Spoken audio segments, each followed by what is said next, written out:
Technical difficulties.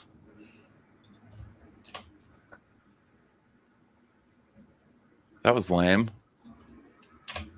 Is it good now? Looks good. I am doing a couple back end stuff, but I think we're live. I mean, we're good on all the channels now. So. Well, I like that it just switched from my 30-second thing to. All right, we in here. I think. Going to the channel to check. Did you have to do a different? Oh, there it is. All right, we on. Hope everybody made it over. Oh. Take 2, yes. Did it delete the first one? Oh, well, I did. Okay. I mean, I think it might still be up. So you can watch us fumble around on a black screen for 30 minutes. 30 seconds. I'm going to let people know in the chat. Oh, I think that's still live. So, yeah, you can let them know. You can drop the link to this one in there. Okay. Dun, dun, dun, dun, dun, dun, dun. Here we go.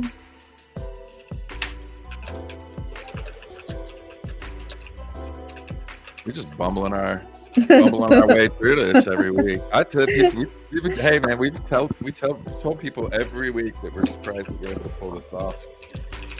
And I don't know if everybody's taking it seriously. That was our first major snafu. Nope.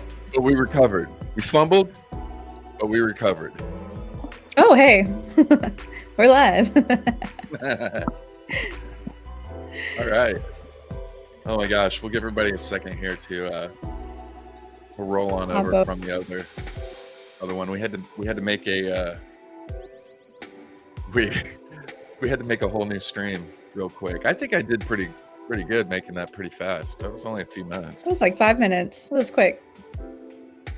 Yeah. All right. Everybody's rolling in. Looks like we got the gangs all here pretty much. So gangs here. I'm excited for today. We got 2 amazing people in. Everybody's here to see Ricardo and Jeff.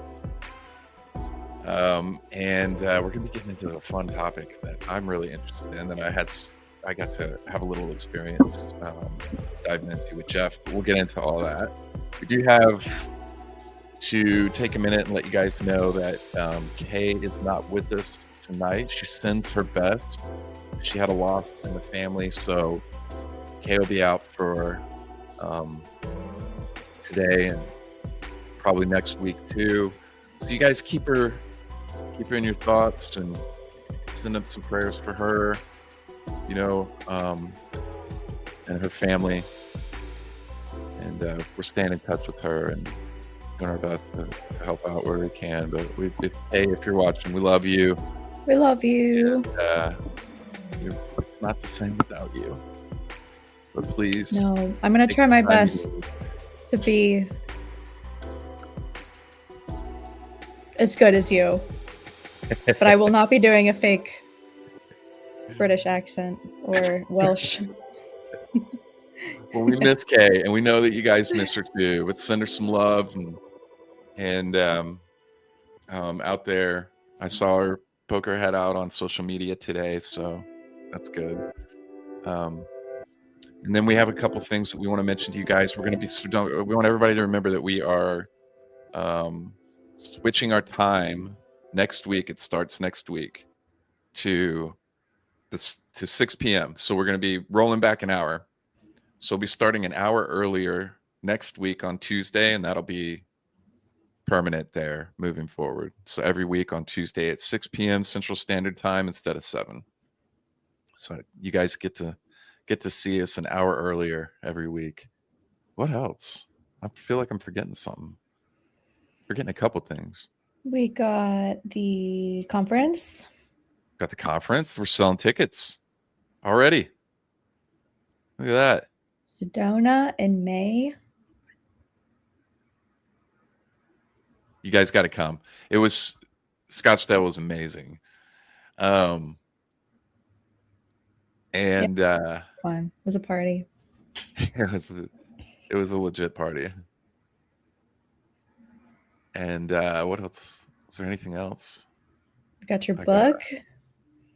Oh yeah, the book. Guys, I've been working on this for like 3 years.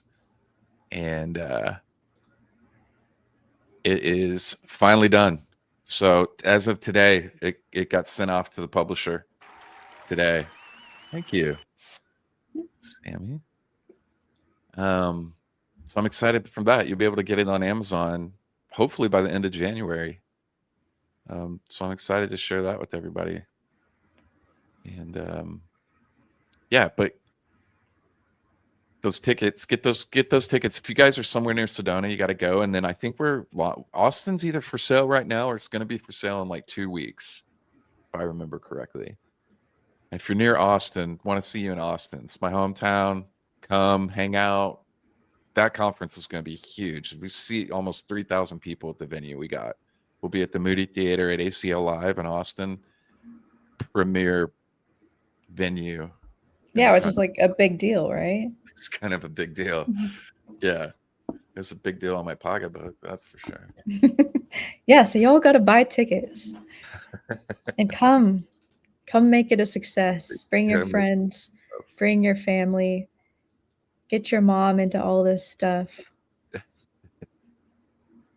Bring your mom. Bring your grandma. Honestly, my grandma would love it. I think my grandma would have a great time. Bring the whole family. Why not? All right. I'm just deleting all of my past mistakes from when we started. It never happened. So that no one can, there's no evidence of the tomfoolery that we were engaged in. I think we covered it all. You know what? I'm ready to get into this topic. I hope everybody else is. This is really exciting stuff. Like there's a whole bunch of stuff with the copper mine stuff and connections between the old world and the new world, Europe and America, copper mining back in the day. And let me let these guys explain it to you because they're going to do better than I ever could. So we're going to introduce Ricardo and Jeff from JeffUpNorth and Ricardo from Institute for Natural Philosophy. There we go.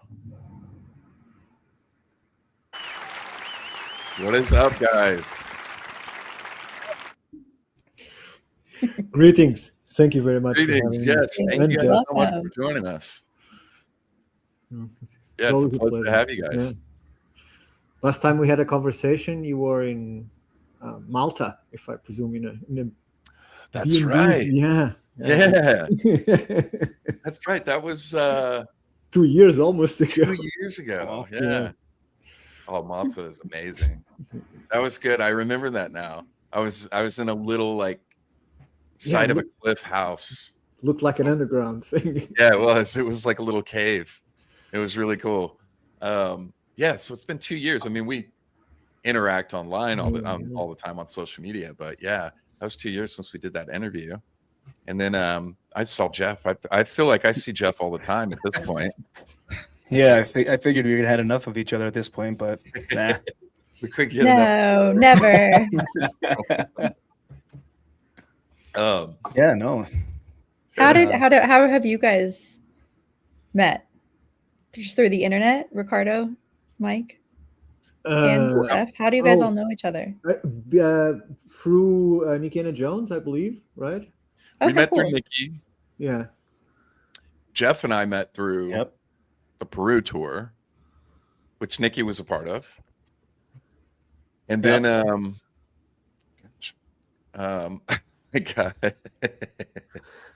Sammy, I'm not supposed to do this, I know, but it's okay, bring it up.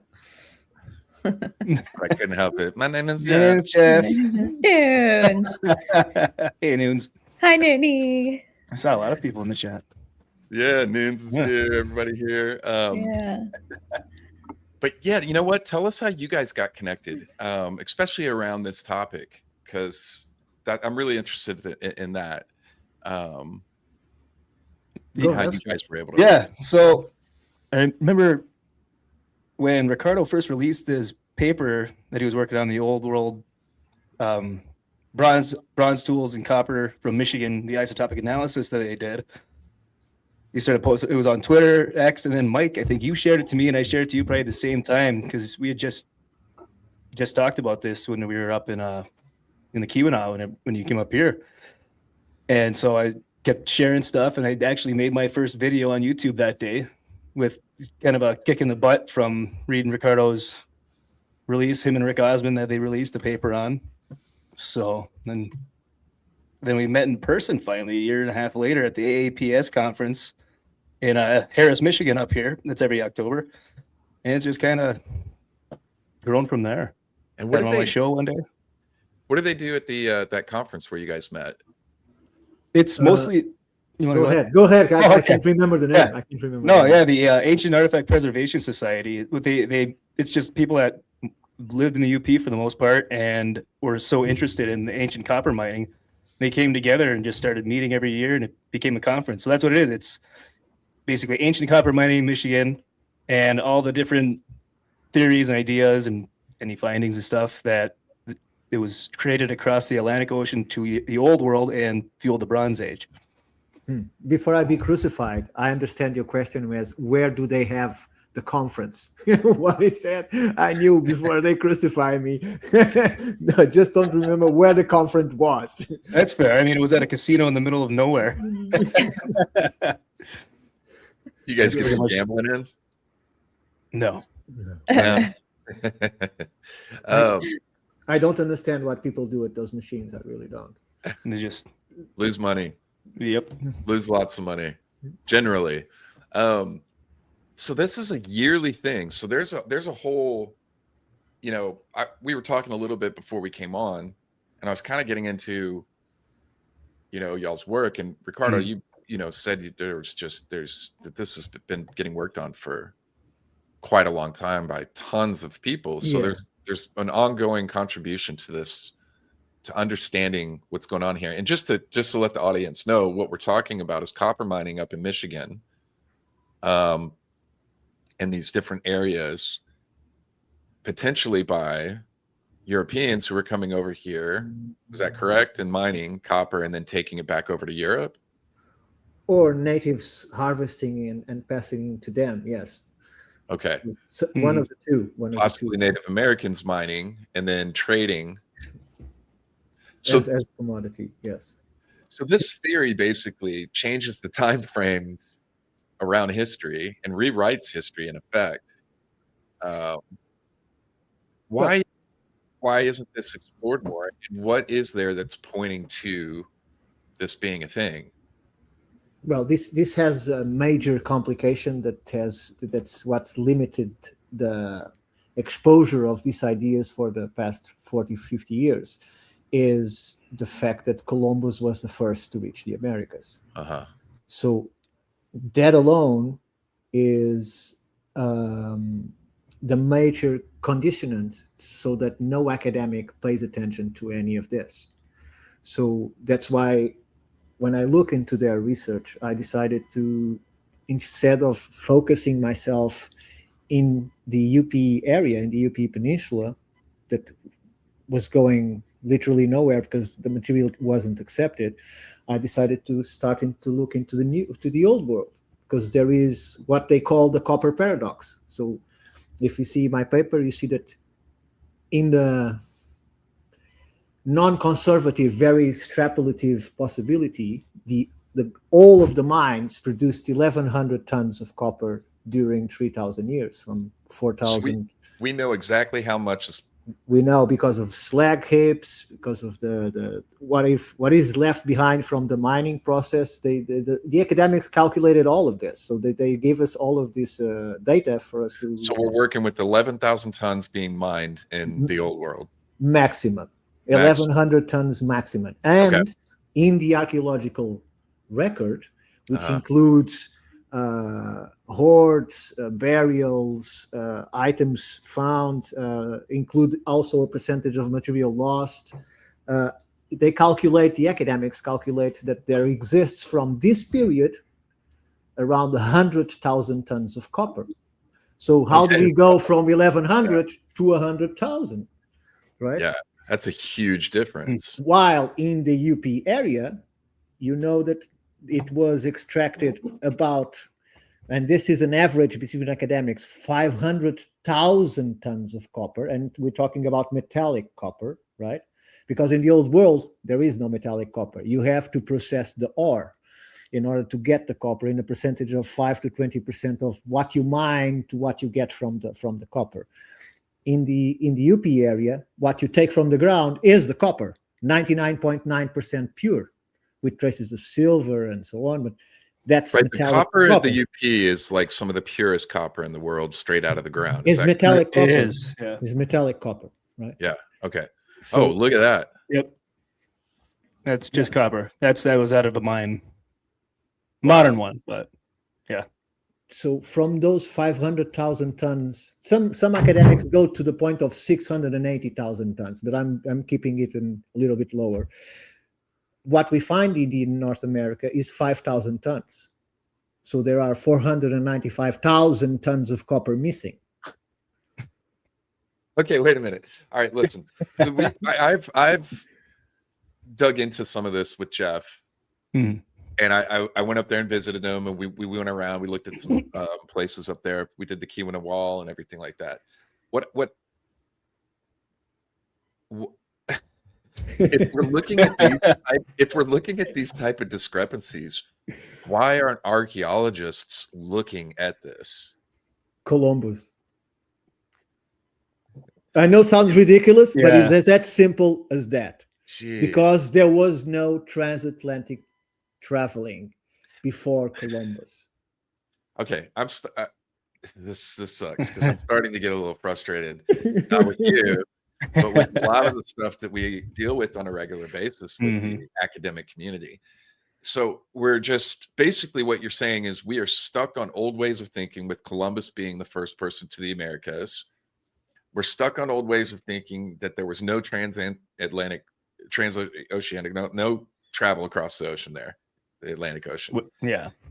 So the ocean, because of these reasons, we aren't looking at this mountain of literal mountains of evidence available to us that could rewrite history and our understanding of our past. Yeah, and another argument. Sorry, Ricardo. Go ahead, okay. please. I was gonna say another argument they like to use is, well, it's just all buried under our feet.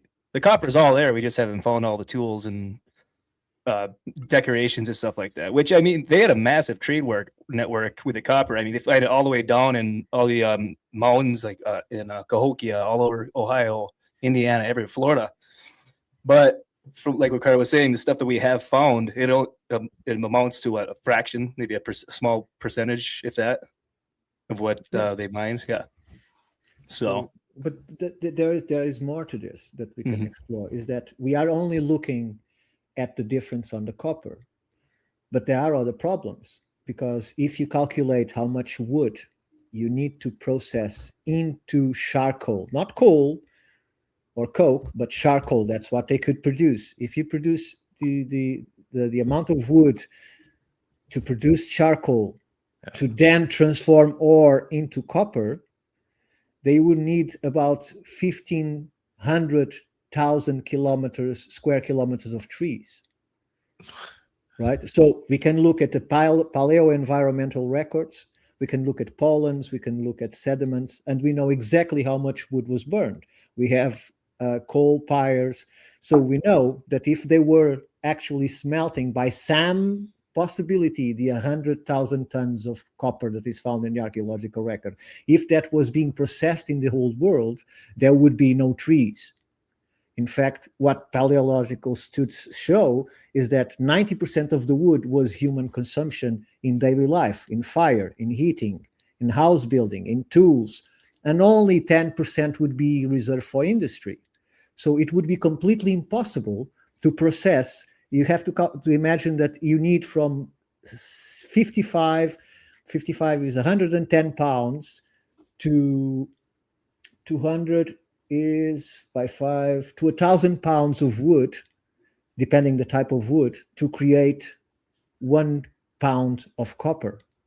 So you see that to create 1,100 tons of copper is already a challenge, and it's seasonal. They cannot produce it the whole year, right? So how are they processing the copper without destroying the trees? Still having place for agriculture, still having place for food, for housing, for tools, for all of that. None of this can be correlated, right? So, and basically what I have been done on top of, first of all, I have to say that I only got to this thanks to Kees Finnifrock, that introduced me to all of these people. I talked to natives, I talked to people that studying this for 30, 40 years. And Rick Osmond, a genius about this. And what they didn't have is the old world calculations. They know all about America, but they were not so deep into the old world. And that's how I came in and tried to help, is by producing the data that we have from the old world. And the disparity is just enormous. It's just gigantic. They couldn't have done it. The only way they could have done it is by importing metallic copper. But I cannot say in the papers where it came from, because otherwise they don't be looked at. As soon as I say it came from the United States, it's over. No one will continue to read the paper anymore, because I'm implying transatlantic travel before Columbus. So there's just a refusal to look at this is just blowing my mind. The inability to, you know, what's blowing my mind is where the logjam is here in getting to any kind of extra movement forward with this idea, right? Or acceptance by mainstream academics. It's just simply that we just disagree. They just say that it's impossible that anybody was traveling across the ocean over here and that there was trade, pretty much. And yet there is thousands of nautical miles of trade routes all around the Mediterranean into Norway. The Carthaginians, Hanno, the Periples of Hanno, who doesn't know this, he in 300 BC went into almost into the Horn of Africa. So he can turn all the way the bulge of Africa, continued south, all creating colonies. The naval fleet that he had was so huge that they built more than 10 cities along the way.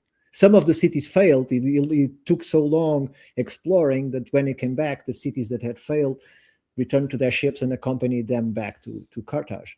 But the nautical technology was well known. And have you ever heard of the ship Phoenicia? So this is from John Lefgren Research Institute. They funded and they rebuilt a 600 BC boat exactly as they would make it, with the same tools, the same process, all. And they took the ship, and the first thing they did was circumnavigate Africa completely. Right? That's a picture right there. Yep. So then the ship is out of water for 10 years, and 10 years after they remember, let's cross the Atlantic.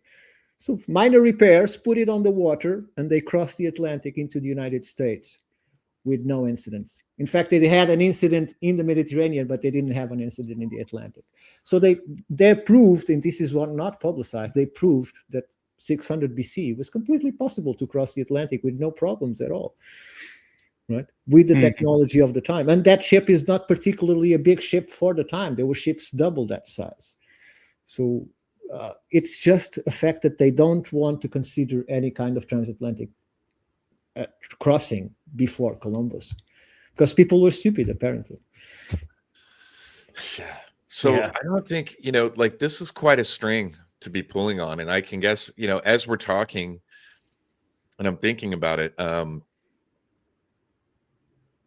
this string opens up a whole host of issues for modern archaeology and our histories, our accepted history,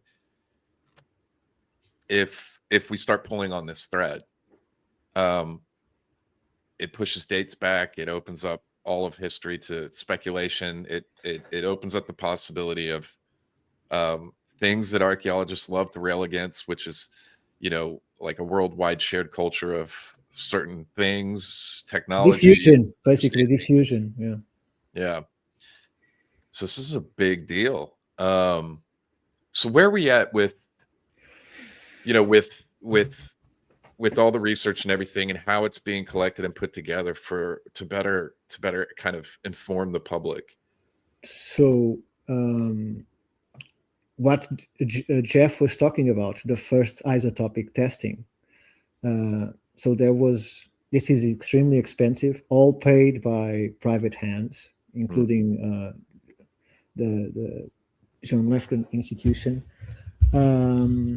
What they did was they collected artifacts, in this case, what was considered to be bell beaker objects, so from the old world, from a collection, and they were sent to Caltech that take a microsample from it, with following scientific protocols all the way.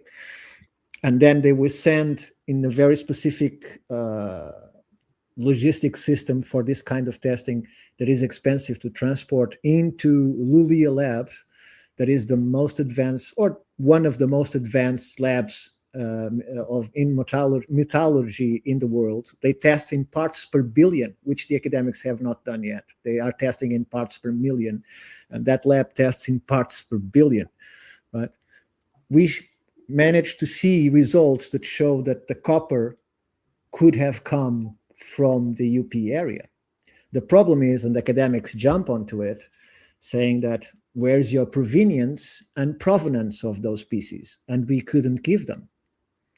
So what is being done now, and this is on the way into be sampled, this group now has pieces with provenance and provenience that are found in the old world that are going to be tested again and see if the copper is from the UP area, which is not that difficult to do. Why? Because the types of ores and the purity that you can get from copper, so that you can only get sulfuric, or help me out, Jeffrey, what's the other one? I know it's carbonate ores, and sulfidic ores, right? Sulfidic ores go to a maximum of 98.9% at most.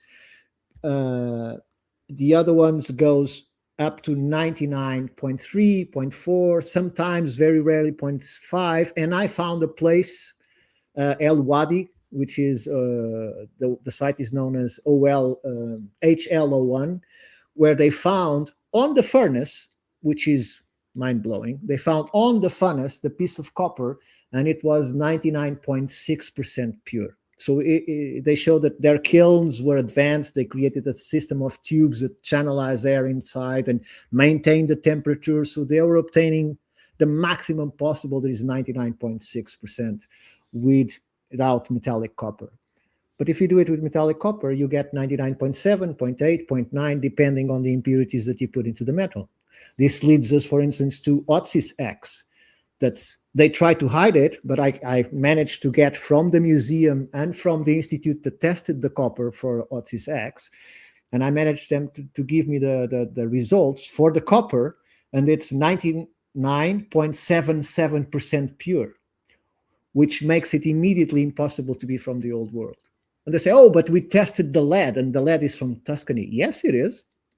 The lead is from Tuscany, but not the copper, because this is another problem. We are testing by lead and tin isotopes, but not the copper. You won't find a paper where they're testing the isotopes of the copper. Why? Because they know they might find something they don't want to reveal. In the case of Otsis X, it was intentionally hidden, or I don't say hidden, but it's not spoken. You see, you read the paperwork and it's not there. You have to consult to know what it is, because they know if any result above 99.6% immediately raises the reasonable doubt it's not from the old world. It has to come from some other place, right?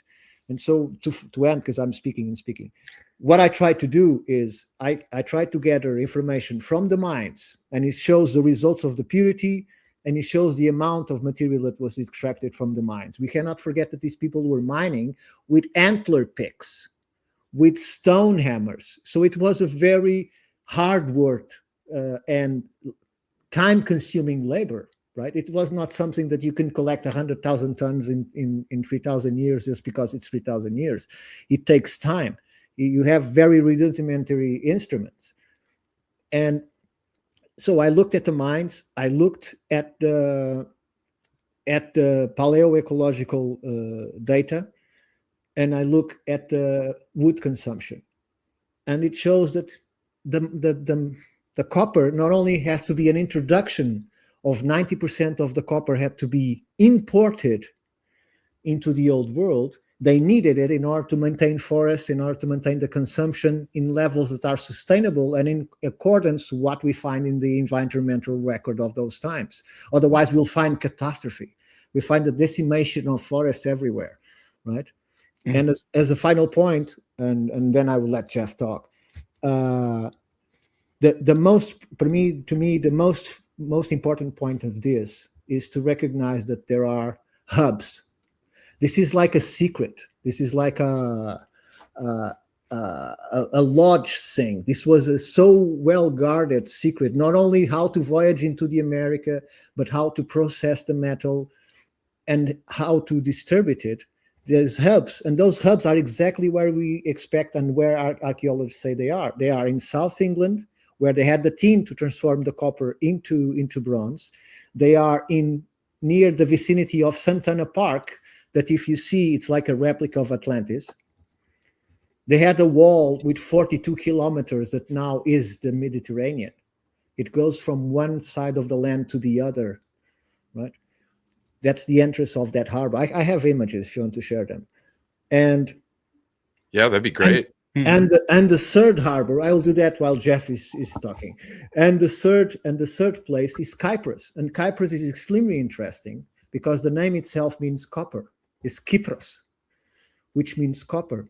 In an island that barely had trees to process the 32 tons that were the outmost from 12 to 32 tons that they produced in copper from their mines, right? And we have then the academics saying, oh, the Uluburum ship, 10 tons of copper, 1 ton of tin coming from Cyprus. Well, it represents 32 years of the whole world production in average. The whole, in one ship. How many ships were crossing the Mediterranean full of copper, right? So a place that academics know only produced 32 tons and worked for 3,000 years, less than that, but 2,000 years more or less, has a ship coming from it with 10 tons of copper. Were they accumulating copper for how many years they were accumulating to do it? The whole world would need 7 to 32 years to produce 10 tons, in average, of course.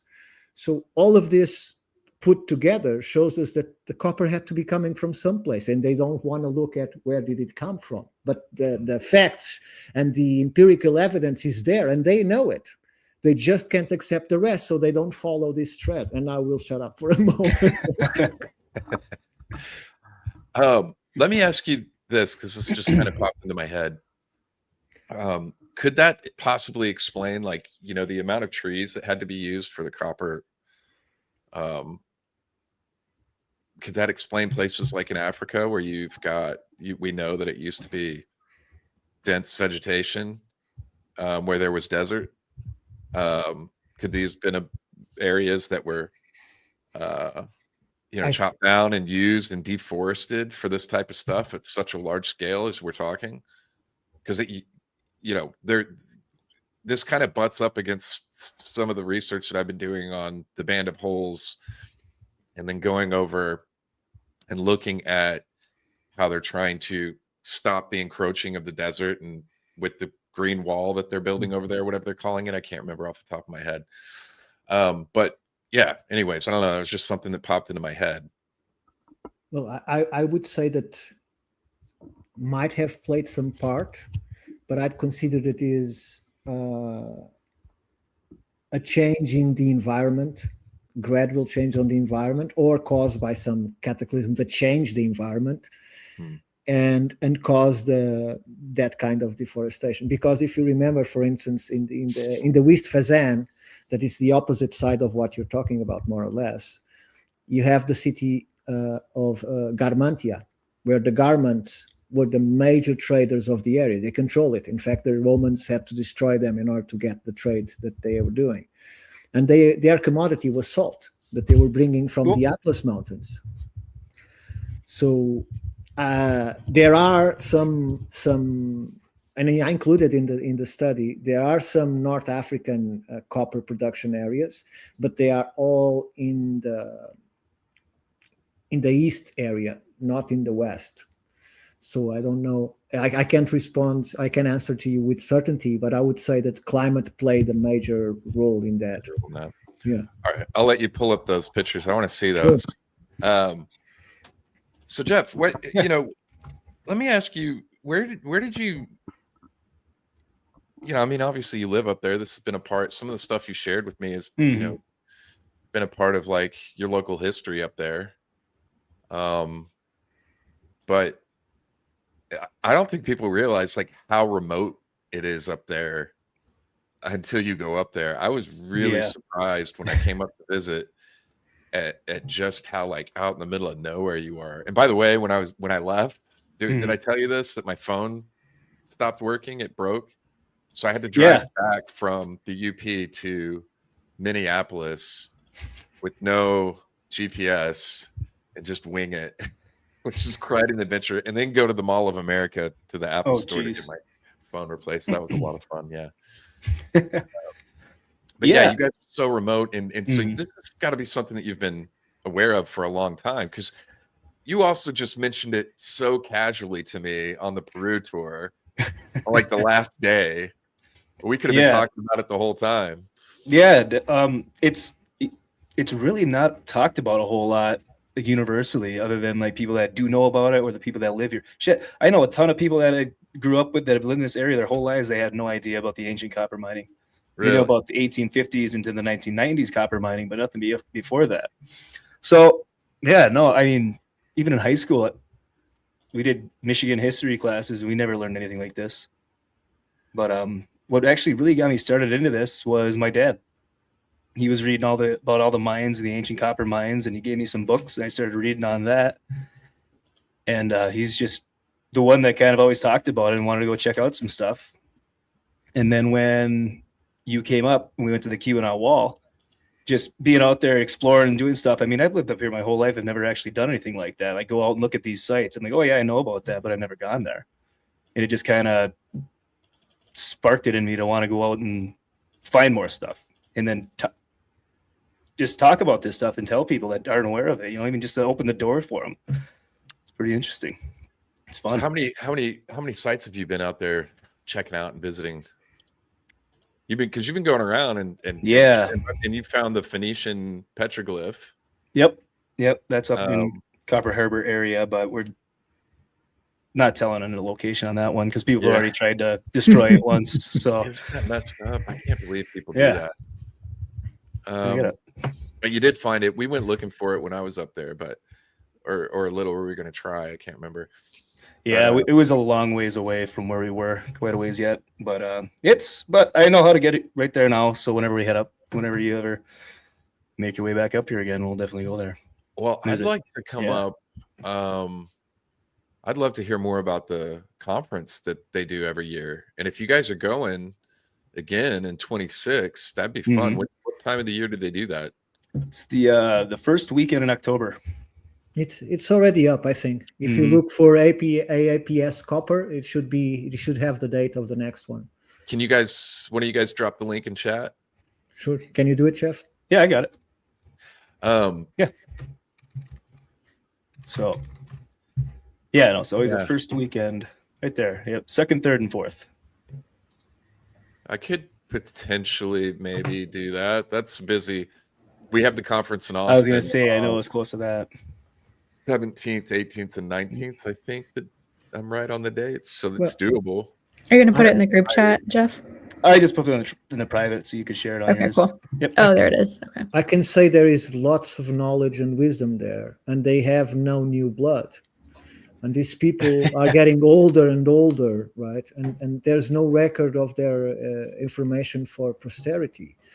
So it's really sad that some, in fact, already people from the group already died, and without ever seeing their work recognized. Because this. How many people are showing up to this conference every year? 100, 200, perhaps, Jeff, around that number. I'd say it's 75 to 100. And like you were saying, the people are aging out, and I was the youngest one there by probably 30 years until like Ricardo was with Chris Feinfrock and some of those other guys. But is there a price on here? You might have to. It should be there somewhere. Oh, you got to go to the shop, I think, up top. Yeah, it's in the very top of the page. Uh-oh. Your cart's empty. Yeah, fill that card up. I know. I'm gonna get some tickets. So, top left corner. One, What did you? Top left corner, I think. Is that? There it is. Yeah, it's 200. That's all I wanted to say it, but I was not sure. Yeah. So 3-day conference. Where is it again? It's at the Island Resort Casino in Harris, Michigan. The next largest town is a few miles away is Escanaba. That has an airport and everything for anyone that might be coming across this country from anywhere else. We should pump this up and get a bunch of people out there. Yeah, that'd be fun. It would be. Actually, there was a couple at the conference that came up to me and said that I was the reason they even knew about the conference and they came for it. So yeah, that was kind of neat. 3 days. Yeah. Are you guys going to speak? You guys should be speaking there. No, Ricardo spoke last year. Did you? Yeah, this year. It was this year. It's still this year. Get Jeff up. I did the presentation of this paper. They invite me there because of the paper. So. Oh yeah, we gotta go. I gotta go this year. I got it. So that's October, the beginning of October. I gotta go do this. This sounds like a lot of fun. That'll be. Is there snow on the ground by then up there? There can be, but we were lucky. Very good weather. Okay, so I might have to come up before then. Yeah, man. Sorry, I was looking at the comments. I saw it too. Yeah, that'd be a lot of fun. I'd probably have to come up sooner if we want to adventure around. But then that'd be cool if people wanted to come up there and check that out. Be a lot of fun. Yeah, for sure. And then everybody could head down to Austin. We just make it a whole month of hanging out with everybody. All right, chat. So that's the mission this year, is that we're all going to do these conferences together, just one after the other. Just the whole big crew hanging out and rolling from city to city all over the place, getting into ancient history. No, I'd actually really like to come up there and see you guys and be a part of that. This is really fascinating stuff. So tell me more about how you guys have you guys looked at doing some kind of project together? Because I see a real synergy here between your research, Ricardo, and your boots on the ground up there in the UP, Jeff. I mean, you guys could really be dropping some fire content as far as, some investigative or expose type videos with all this. People really need to know about all this as much as possible, in my opinion. Yeah, no, we really haven't done anything. Go ahead, Ricardo. No, just saying that although you can put boots on ground, this is not like monuments. It's not things that are easy to find. What they find is small holes in the ground or a few mines that are a little bit deeper. But you have to imagine that the pieces of copper that you find in the UP, one of them was 28 tons. Wow. Wait, Jeff, you told me about that. So, yeah, there's one that I actually got a picture in front of up in Houghton, Michigan. It's absolutely huge. I'll find a picture of that. It's my profile picture. In fact, that's X. That's the reason why the AAPS was formed, because they want to save that piece of copper, that 28-ton slab of copper, right? Because this was two fellows that bought a mine, and they were with the metal detectors, and one turns, so they are several feet away from one another, and say, "Hey, I found something," and No, I found something, and they were both on top of the same slab of copper, so they both found the same thing. But they didn't keep it, but they managed to preserve it. So it went to a metallurgical expo in China, and then there someone bought it, and it's on a private collection, in a museum, but from private hands. China? In China, yeah. Dude, what the? Picture of that piece of copper. No one wanted to preserve it in the Americas, so it was almost $300,000 to keep it. So, Whoa. Yeah. What the heck? Yep. And that's actually just one of actually there's a couple more that they have found that I don't think they're even here anymore. I know the Ontonagon boulder was a few tons, 6 tons maybe. And that's supposed to be on display in the Smithsonian. All right. How many tons is that one? This one? 20. Ricardo, was this the one you were talking about? The yeah, no, the 28 tons is the one that is to China. Okay. I've been there too. I can't remember if it is 8 or 12 tons, is something around that number. Yeah. Either way, though. But the thing is, you get more, even if it's a small one, like a ton or 2 tons, is more than some mines managed to extract in 3,000 years. In the Jeff, old world. do you know what the value on something like that is today? Oh. Well, how many pennies could you make from it? Yeah. It costs about 3 cents to make a penny. It costs 3 cents to make a cent. We're in debt now. Yeah. You lost before it even began. Let's see here. December. So copper right now for a metric ton is about $13,000 per ton. Yeah. Yep. So about $12,500 per ton. So yeah, be a good chunk of change there. Yeah, I'll say $4. So you can imagine that if in remote times someone came to the America and saw what the indigenous speak, there was walls of copper exposed by the separation of land. There was these walls of copper exposed, right? So when copper exploded in the new world, in the old world, there was still these memories. Oh, I know where that is in abundance, and we can go get indebted. There's no mining. You just lump it off the floor. Yeah. Right? A little bit of water and fire, and it cracks right out of the rock. You find veins where this was taken from the surface of the rock that goes for 100 yards. They were just taking it off directly from the rock, and it's 99.9% pure. That's crazy. Yeah. And so what happened also too is when the glaciers, the last lake glaciation, the Wisconsinian, it pushed all this copper out of the bedrock. A lot of the copper just blasted out of the bedrock and just implanted it all over the Midwest. It's been falling as far as South Indiana, and that's float copper. And that's the original copper that the ancient miners would call them, even back then, use. It was just sitting on the ground, just chunks like this. See, it's a little like smoothed out compared to that other one I had. It's just torn from the rock by the glaciers and deposited. And you could find. I'll be honest, I wouldn't even know what that. I could walk right over that and not even know what that is. Right. Yeah, same. And it doesn't require heat. You hammer it at cold and produce whatever item you want because it's pure metal. You don't need to put it into a furnace. You just hammer it into position. I did that once or twice with a rock. Made some. So, Jeff, are there still just pieces that you find up there like that? Oh, everywhere. Yeah, I want to hammer something out of some copper. I made these with so cool, man. 2 rocks. I don't recommend it. It hurts. Try a hammer. Yeah, Ricardo's giving me hell one day. He's like, there's this beautiful thing. You need like a mallet. Yeah, exactly. Yeah. He's like, there's this beautiful metal called iron, and you put it on a stick and you make a hammer. Yeah.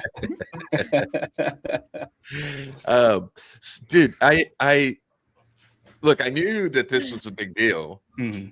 I always knew that this was a really interesting topic, and has been something that I've been interested in, since before you and I met, Jeff, and then, but especially over this last year, and this last year has just been so busy, I haven't been able to dive into it like I wanted. But after just sitting down with both of you here in this brief amount of time, in less than an hour, the importance of this topic here is astronomically astronomically larger than I understood before. This is a thread that can be pulled on and provide real evidence. Like, this is something that could be and can be, and sounds like is being proven, that is that kind of missing link, so to speak, that connects and changes our understanding of our past that we've all been saying within this community. We are looking at all of the circumstantial evidence and all the different things and connecting the dots. This is a real piece that could unlock, a whole host of other things by proving this one thing. It changes history. It literally changes history. Yeah, fascinating. Yeah, and another issue with trying to find anything, because there aren't, like Ricardo mentioned earlier, there's no monuments. It's all, a lot of it's underground. Is all of the mines that were sunk in the ground in the 1800s beyond, they sank into ancient mine pits they found. So that's when they started doing that. So everything in the area between the mining and the logging is either flattened. Anything that was copper, whether it was out of the ground or if it was a tool, they threw it in the smelter and melted it. They didn't care. It was just came out of the ground, goes in the smelter, melt it, send it off to Cleveland or wherever. So, and that's why it's so hard to find a lot of stuff, especially where I am. I mean, it's just trees and woods. And if you don't have a good day between the 2 weeks in the springtime and 2 weeks in the fall time to get out and look in any areas that's usually thicker, it's a pain in the ass, for lack of better words. You got that metal detector? Mm-hmm. Yeah. Yep. I actually just got an underwater metal detector for Christmas too. Really? Santa came in clutch, yeah. So now you only need a drone to go underwater too. I saw one a few days ago. Now, that'd be fun up there. Yeah. Do you want to get these photos up and go through them? Sure. Yeah. If you got them. There's a few, Sammy. I know. Well, I wanted to throw this up too because that made sense for the for what you said. So this is the Don Anna's Park after Cadiz. So what the archaeologists found is, you see my mouse? Yeah. Mm-hmm. There is a wall that goes from here to here underwater. Really? And there's a slight entrance here to this port. Where is this? This is Don Anna's Park in Spain. Okay. Now, I'm sorry, but is the circular islands there, is that real? Yes, it's a LiDAR image colorized by an AI system that would put the vegetation on top of it. But this is a LiDAR imge. This isn't speculation. This exists in the world this is now. in the academic paper. I took this photograph. This is from an academic paper, the ones that did the study on this. Well, why is nobody talking about that? Probably because every time people speak about it, say Atlantis. Yeah. Oh, you're some ancient aliens, dude, aren't you? So what if I am? Where is this?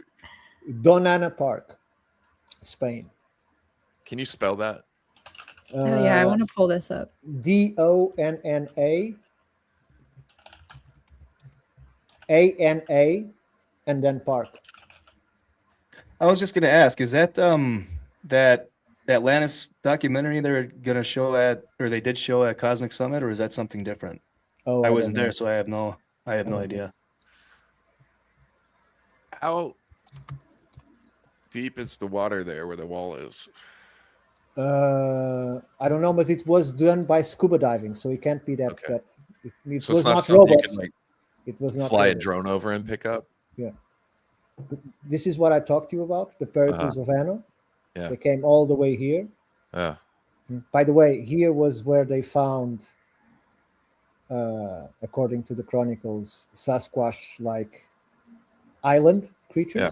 They took a female with them, but the female was too ferocious and they had to kill her. So the only thing that was placed in Carthage on the temple was the skin. And it was there until the skin deteriorated and the temple was destroyed by the Romans. This is what shows that it's completely possible to Yeah. go to the Americas and come back just by the Yamok current. So this is exactly what Columbus did and how the ships turned back. This is the isotopic study that was done. That unfortunately the results that are written here for the X were wrong. It's not 99.3, it's 99.77, and I was lucky to find it, so we could change that. And I wanted to find one that shows both of the productions. If I can find it, it's probably on the other way. So basically the sides of my presentation.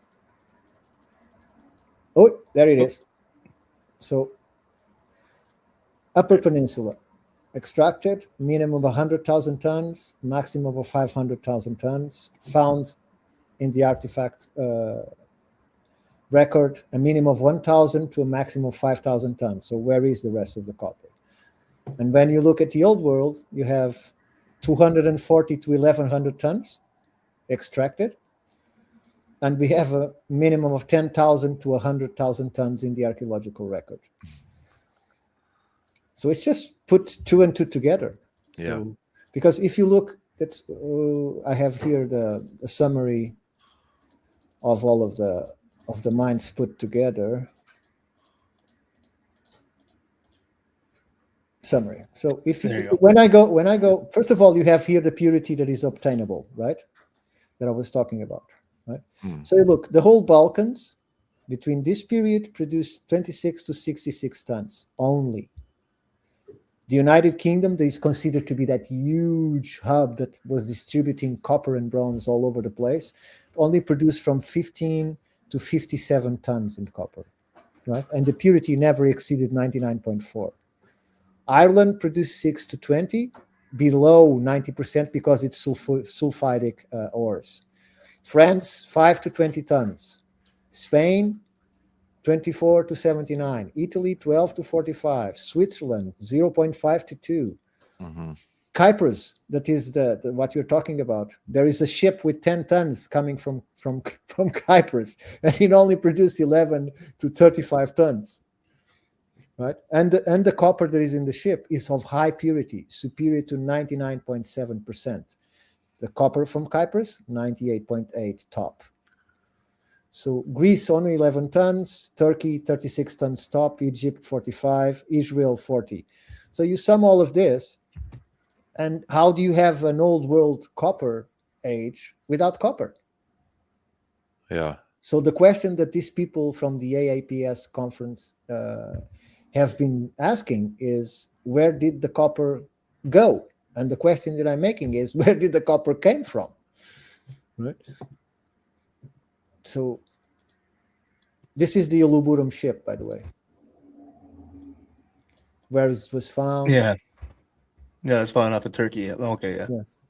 These are the oxide ingots, how they transported the copper in the ships, because this helped the ship. This was the keel of the ship, basically. This was made how it was placed in these ancient ships. It was the cargo that created the keel for the ships to travel. So in here you have the case study of the Uluburum ship.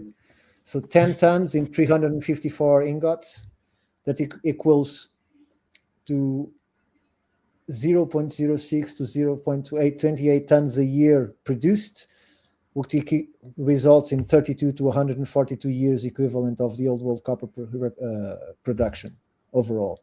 So what's the when these things are brought up to academics, what is the explanation for this? They don't want to touch it. So they won't address the discrepancies. Yeah, they don't want to touch it. They immediately say, "Oh, we tested it. It's from Cyprus." We tested the lead, or we tested the tin. It's from Cyprus, but they don't test the copper. So it all came from here, all this area. And I don't know if I probably have to stop sharing. I don't know if No, wait. Go back and will you bring up Atlantis? Okay, just a second. Atlantis. Let me go back just a second. Share.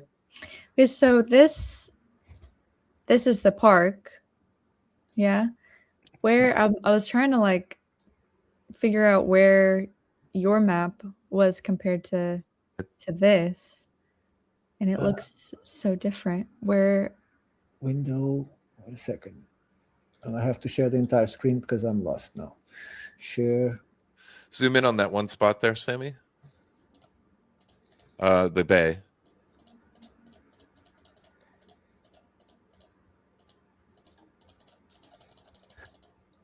Where is it?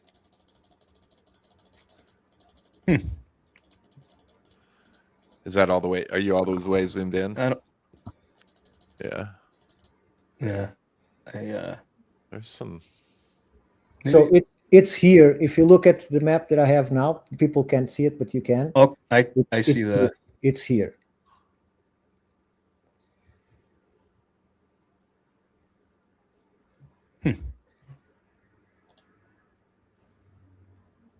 Okay, so it's not in a river; it's a little inlet.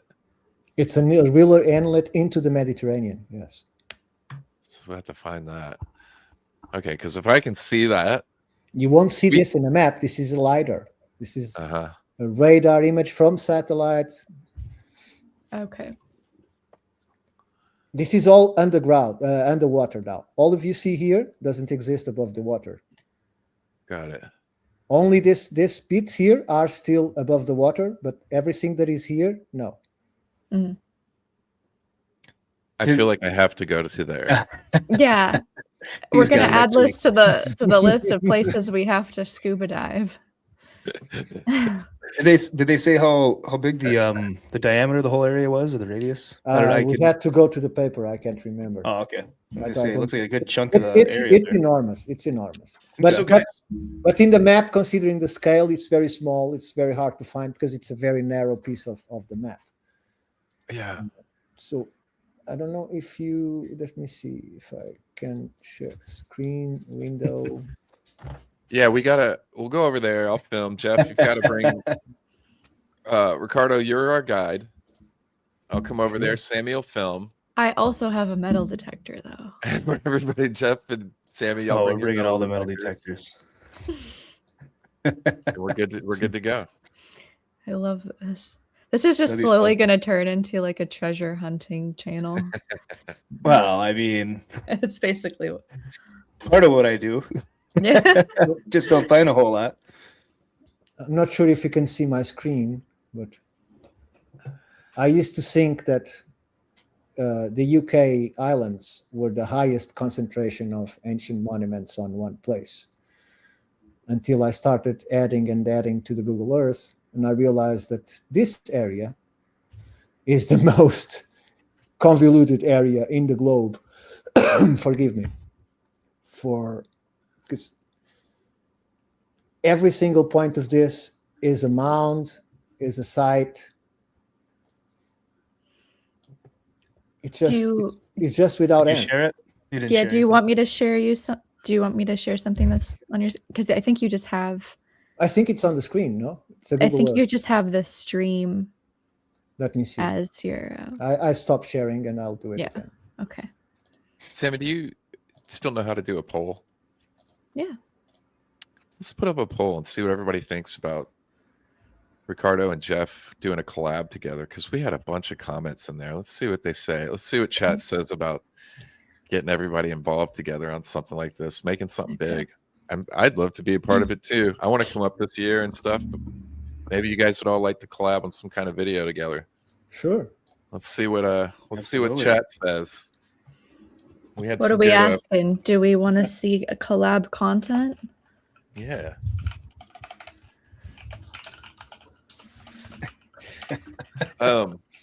So guys, tell me, there's another thing that I'm a little interested in it is the connection with the Phoenicians. The Phoenicians would be one of those that were transporting the copper from one side to the other, but they are not the first, but probably the last to be doing it and control that market.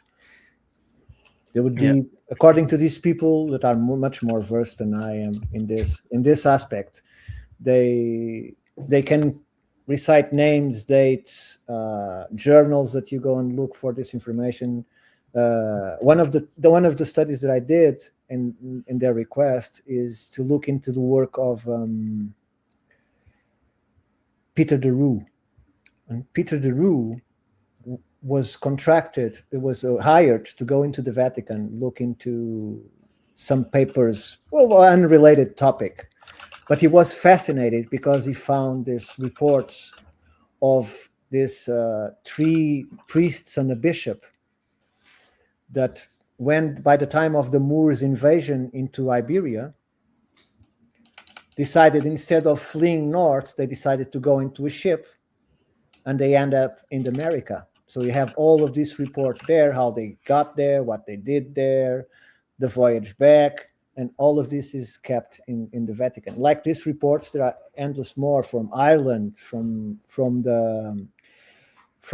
help me up, Jeff, what's the name of the Spanish that are there for almost 70,000 years, 7,000 years? What's their name? The Basque.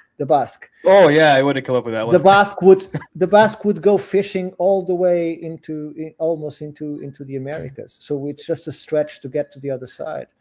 And there is lots of accumulated things that point to the Americas being visited again and again and again in the last, I don't know, 6, 7, 8, 9, 10,000 years. Right? So there's no lack of it. The Chinese. Then you have these problems with cocaine and nicotine in Egyptian mummies. How? Yeah. It's a South American thing. Then you have the corn being represented in India, at least, according to academics, at least 300 years before the traveling was possible for the corn to get to India. And they appear in statues. They are holding it, the corn. So it was already a tradition. How did it get there? So there are languages found in artifacts in the United States that are from languages that are already dead in the old world. Jeff saw a lot of them. He even has images. But all of this is considered to be pseudoscience and hoax, and it's all dismissed because of manifested destiny, because the Americans had to be a savage, uncivilized, uncultured, unreligious people so they could be helped by the civilized ones that arrived here and did all that. Right? But we don't show highly evolved places like Calcutta or Poverty Point or so many other complexes that are similar in every aspect of what we find in South America. Right? Different here and there, but the same dimensions. These are huge complexes, right? And most of it was completely obliterated, destroyed by construction. You have mounds. When they were producing the first roads in the 1900s, they almost purposely go in places where they could cut the effigy mound, or they could dig out the mound and make it disappear. All of this was highly, because they couldn't find any signs of civilization, right? Even through the forefathers of America, they had these people going to these places in order to hide this kind of evidence. And this is all documented, and it's not hidden, just people don't know about it. Yep. Who goes to the library and starts to look for these records, right? Yeah. So this was intentional. They can't have any culture because they have to be the first here. They have to be the ones to Christianize them, to give them culture, to give them education. When they had all that, they were superior people, for sure, no doubt. Oh, for sure, yeah. And I was going to say, when you were talking about the founding fathers, I know Jefferson actually made it a point to go and dig a bunch of the mounds out. He was a big driving factor to document what they found in the mounds. But right there. So, and like I said, even up here, especially across Wisconsin, there's still thousands of mounds in Wisconsin, but most of them are gone because it's all farmland. They just flatten them out. If it was in a field, it's like, well, I can grow corn there. Yeah. Gone. Yeah. Well, if you see the image that I'm sharing, you see how many of them there are just in the UP area. The density is just unbelievable. And this is probably 10% of what there was. Yeah. No. Man, Like this actually, it's such a cool thing to dig into. The implications are just massive and all over the place. So it's just like you could just stay on this one topic and just be about so many different things with our history. It's incredible. Yeah, it's one of those. I feel like I've just been like sitting here absorbing it because it's one of those things that's just so niche that you would have no idea that this is even a thing without guys like you bringing it up and bringing it into the conversation. Yeah. And just the implications of it, and the amount of implications, the amount of things that it means is so interesting. So you can imagine the frustration of people that are writing about this, writing books, documents, papers, surveys. Jim Shears has surveyed for 30 years all these mounds, all these ancient sites. He's probably he's the Randall Carlson exponentially heightened in this kind of matters of mound building, orientation lines, hill-to-hill communication systems, because he surveyed all this. He is an actual academic professor. He was a professor in the university, right? And so he had this brilliant idea. Instead of going and teach students how to measure parking lots, that is usually what a teacher does to teach surveying, he took them to survey mounds. So he got to a new generation interested into these subjects. Unfortunately, not much picked up after because they all have to work. But he has a huge collection of gigantic material that I've seen myself. I was lucky enough to do it, to be in his office, of box after box after box of all of this documentation with alignments, with geometric, with the golden ratio included, all of this in these ancient sites that I know for a fact that archaeologists go to some of these sites and say, I can find now, this is just the glacier pushing the rocks out and created all this geometry. There's nothing to see here. So this is all connected to the copper. All of this aspect of suppression of American ancient history is all connected to this. So all of this is suppressed. Seems like it. Yeah, and this is making me wonder if there were, we know that, like you just talking about, that both of you, things like mounds and different stuff. I mean, we know we're destroyed intentionally and have been. There's thousands, if not, there's tens of thousands of, if not more than that, mound sites here in the Americas. And, there were full-blown cities here. And, the way that we're raised here is to think that this was just this wild open land of,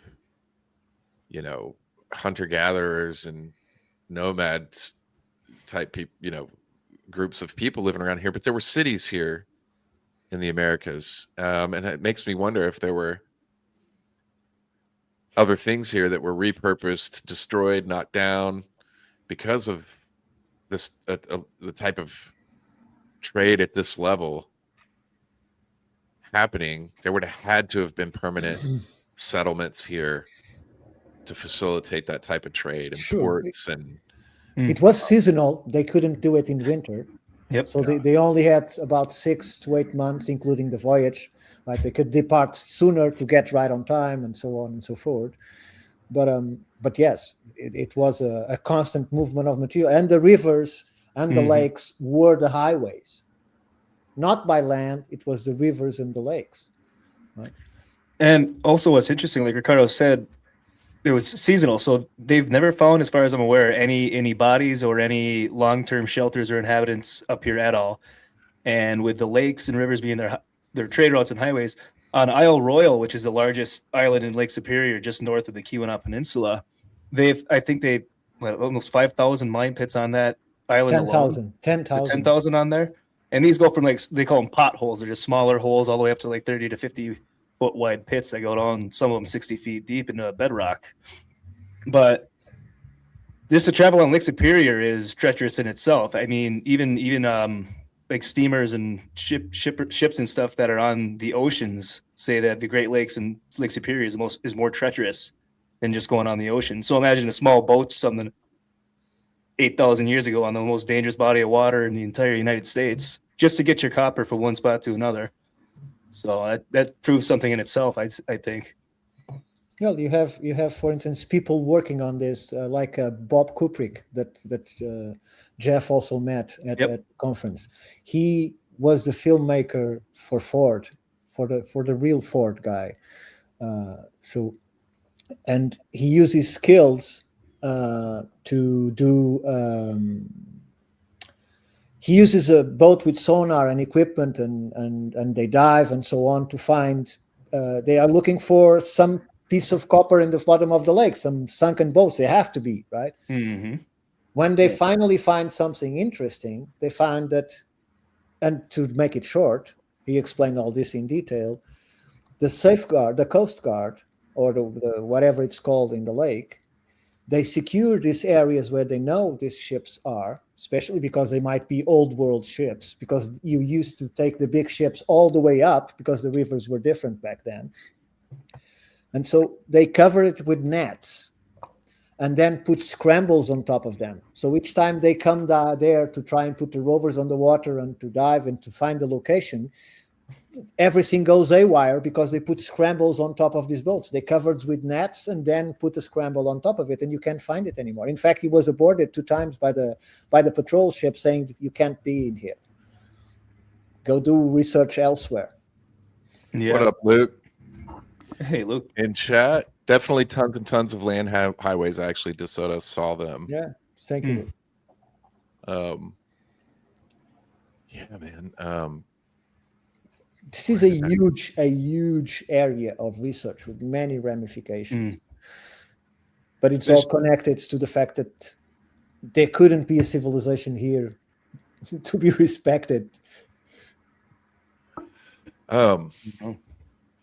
Yeah, I gotta be honest with you guys. This is like, I was so into this before, and it's just still. I mean, I've said it a couple times now already. It's blowing my mind the level of, how far-reaching this is. Have we thought about? So we know, so that we know Europe is short on the amount of copper that exists in Europe and what they produced, what they traded, and then it still seems like there's a bunch of leftover. Have we looked at other parts of the world, like Asia, for copper discrepancies like we are seeing here in Europe? Have we looked in Africa and places as well to extend the trade out potentially? I haven't looked, but I'm sure that, considering that there are some good signs that China was one of the first countries to go to South America and North America, because they have, most people don't know, but the reason why the Portuguese managed to reach India was because when they landed on the east coast of Africa, each time they stopped, people had these myths from about 100 to 200 years before of the treasure ships. And the treasure ships were a huge Chinese fleet. That is the second time they produce it. The first one is almost 1000 BC, and the second one is just before the discoveries. And so this was huge ships. Imagine a ship as big as the cruise ship, the biggest cruise ship you can imagine now. They were that big, right? Then they have another ship that was about 10 times the size of a caravel, and then they have the caravels to assist those ships. So the caravels that the Portuguese took there were the smaller boats that they used, right? And what they did, they called treasure ships, because each time they reached his land, they offered gold, silver, pearls to the people, because the emperor was trying to connect with everybody, right? But then there was a collapse, the empire ended, and the boat stopped. So when the Portuguese arrived, they thought, oh, my grandfather was right. There were these people coming to the shore in these ships and giving, well, the Portuguese gave chickens and cloths, and they were a bit disappointed, but they still pointed, no, keep going north, keep going. They were friendly to them. They helped them in their journey, and that's how they reached China. Otherwise, they might never reach it because the people might be hostile to them. They were just thinking that they were this old tradition of the Chinese treasure ships coming in and giving them gifts, and they received them well because of that. Of course, the Portuguese are not proud of it and don't mention many times, but it's an historical fact. That's why they did it. So the Chinese were crossing the oceans way before any European was thinking of it in these terms.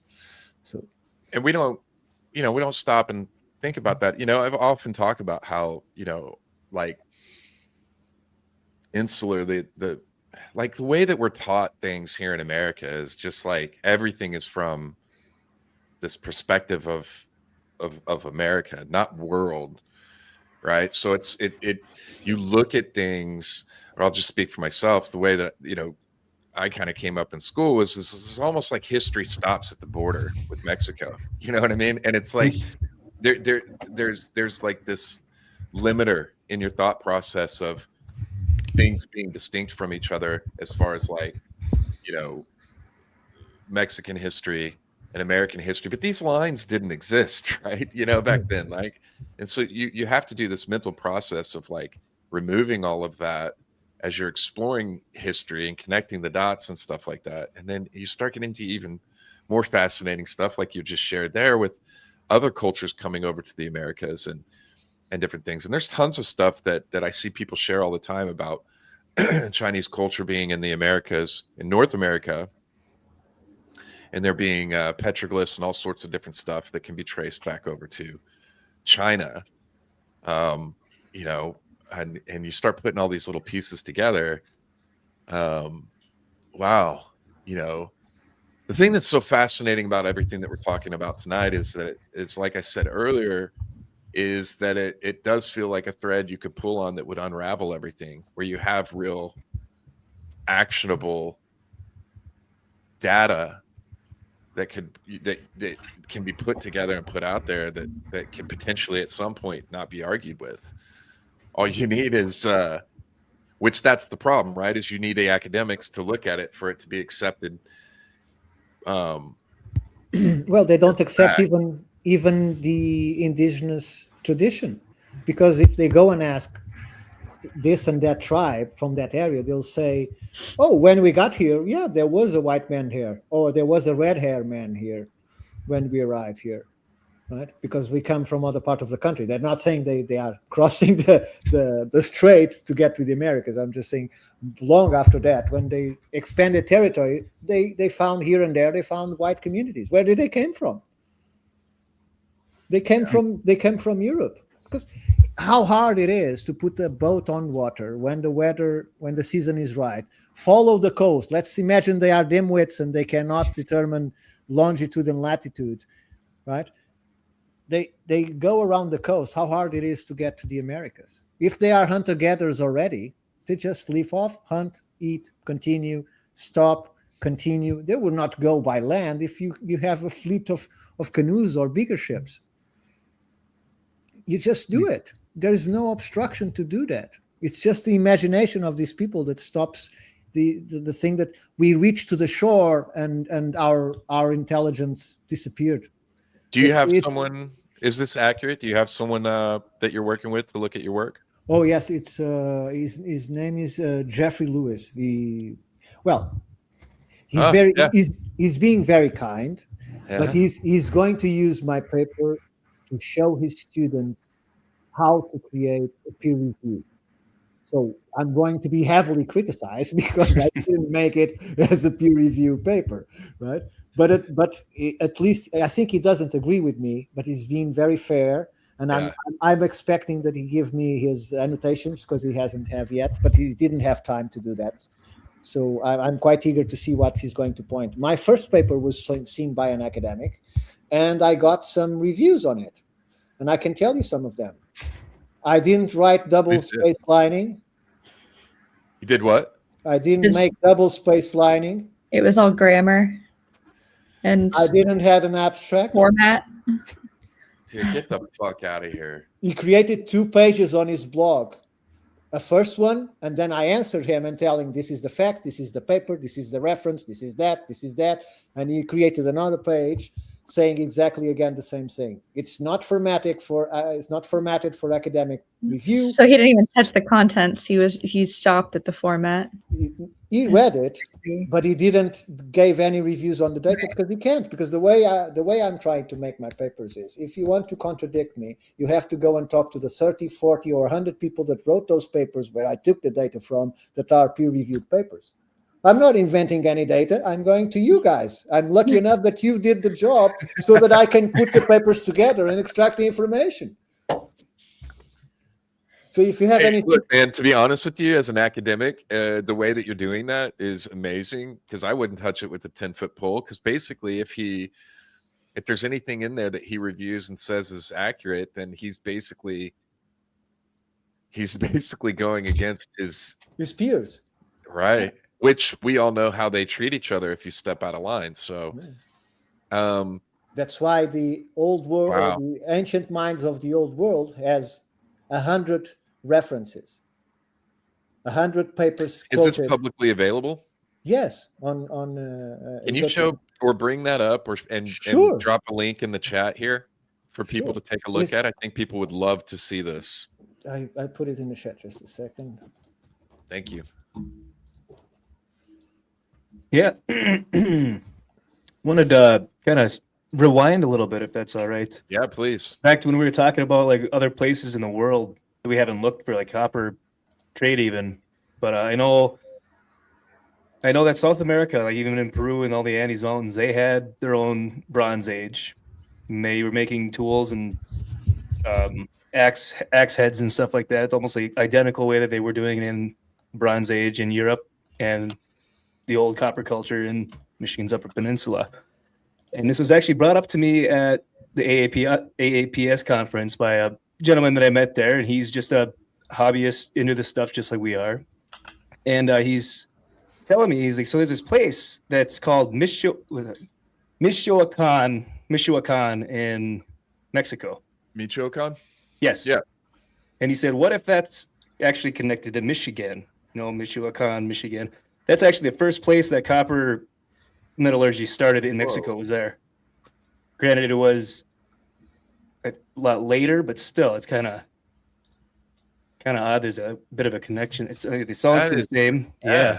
Michoacan, I think it means place of the fishermen or something like that. And then Michigan, which is Ojibwe, Michigama or Michigami, for place between two waters or place of great water. Yeah. I mean, they're both related to water. They both have the first origins of copper culture in their areas, both spelled 3/4 or halfway the same. I don't know. You got to talk to him one day and have a sit down with him and get more into it. Michoacan. I've never would have even considered that. And there's so many names that you don't think about. Well, if you hear Aztlan, what do you think of? Mm-hmm. You think of South America. Yep. But Aztlan is not in South America. It's way in North America, in this area. It's in Wisconsin. And it was a huge, with a city of pyramids, flat top pyramids and mounds and effigies, enormous area. And it's in this area up there. It's called Aztlan. Mm-hmm. Dude, Sammy, can you bring up the research paper on screen? Yep. Let people take a look. I think people would really like that. So we dropped the link in chat so you guys can go and look for yourself. And so, Ricardo, this is your research paper that we were just talking about. Yes, I think you can download it if you're not a member of academia, but you can view it directly on academia if you just create an account. So I love this because I was going to ask, like, if I could have 5 bullet points of this research. So if I were to go talk to somebody about this as an entry level, synopsis, this right here, I think, did that for me. Oh, perfect. That's cool. Well, I'm now placing an abstract, and beneath the abstract, I'm placing inlay terms. So I give a whole page explaining the whole paper without the people have to go and look at the numbers and this and that. So they have a page where it's explaining lay terms so that everybody can understand. Not that I'm more intelligent. I'm just saying that some terms might be complicated or difficult to reading. So yeah. On that note, I want to share. I was saving this for later, but it's relevant now.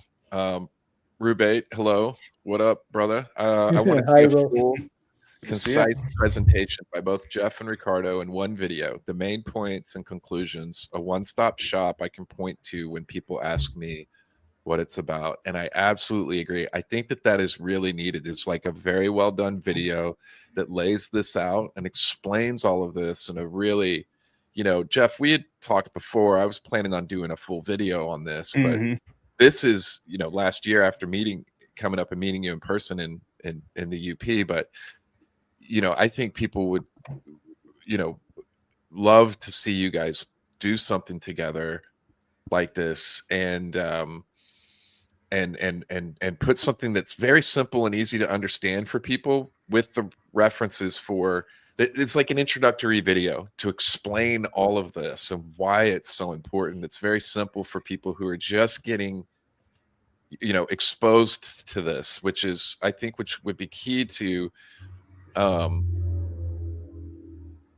growing the awareness around this topic, because this is incredibly important in my opinion.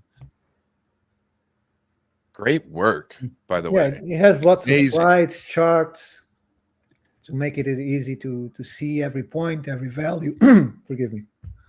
Yeah, no, Ricardo's been putting in the work on these papers. Just the information that he's had to even get the access to and read through to see it, all this stuff. It's unbelievable. I've gone over this paper multiple times. I've referenced it a lot too. So again, thank you for that, Ricardo. Yeah, my privilege.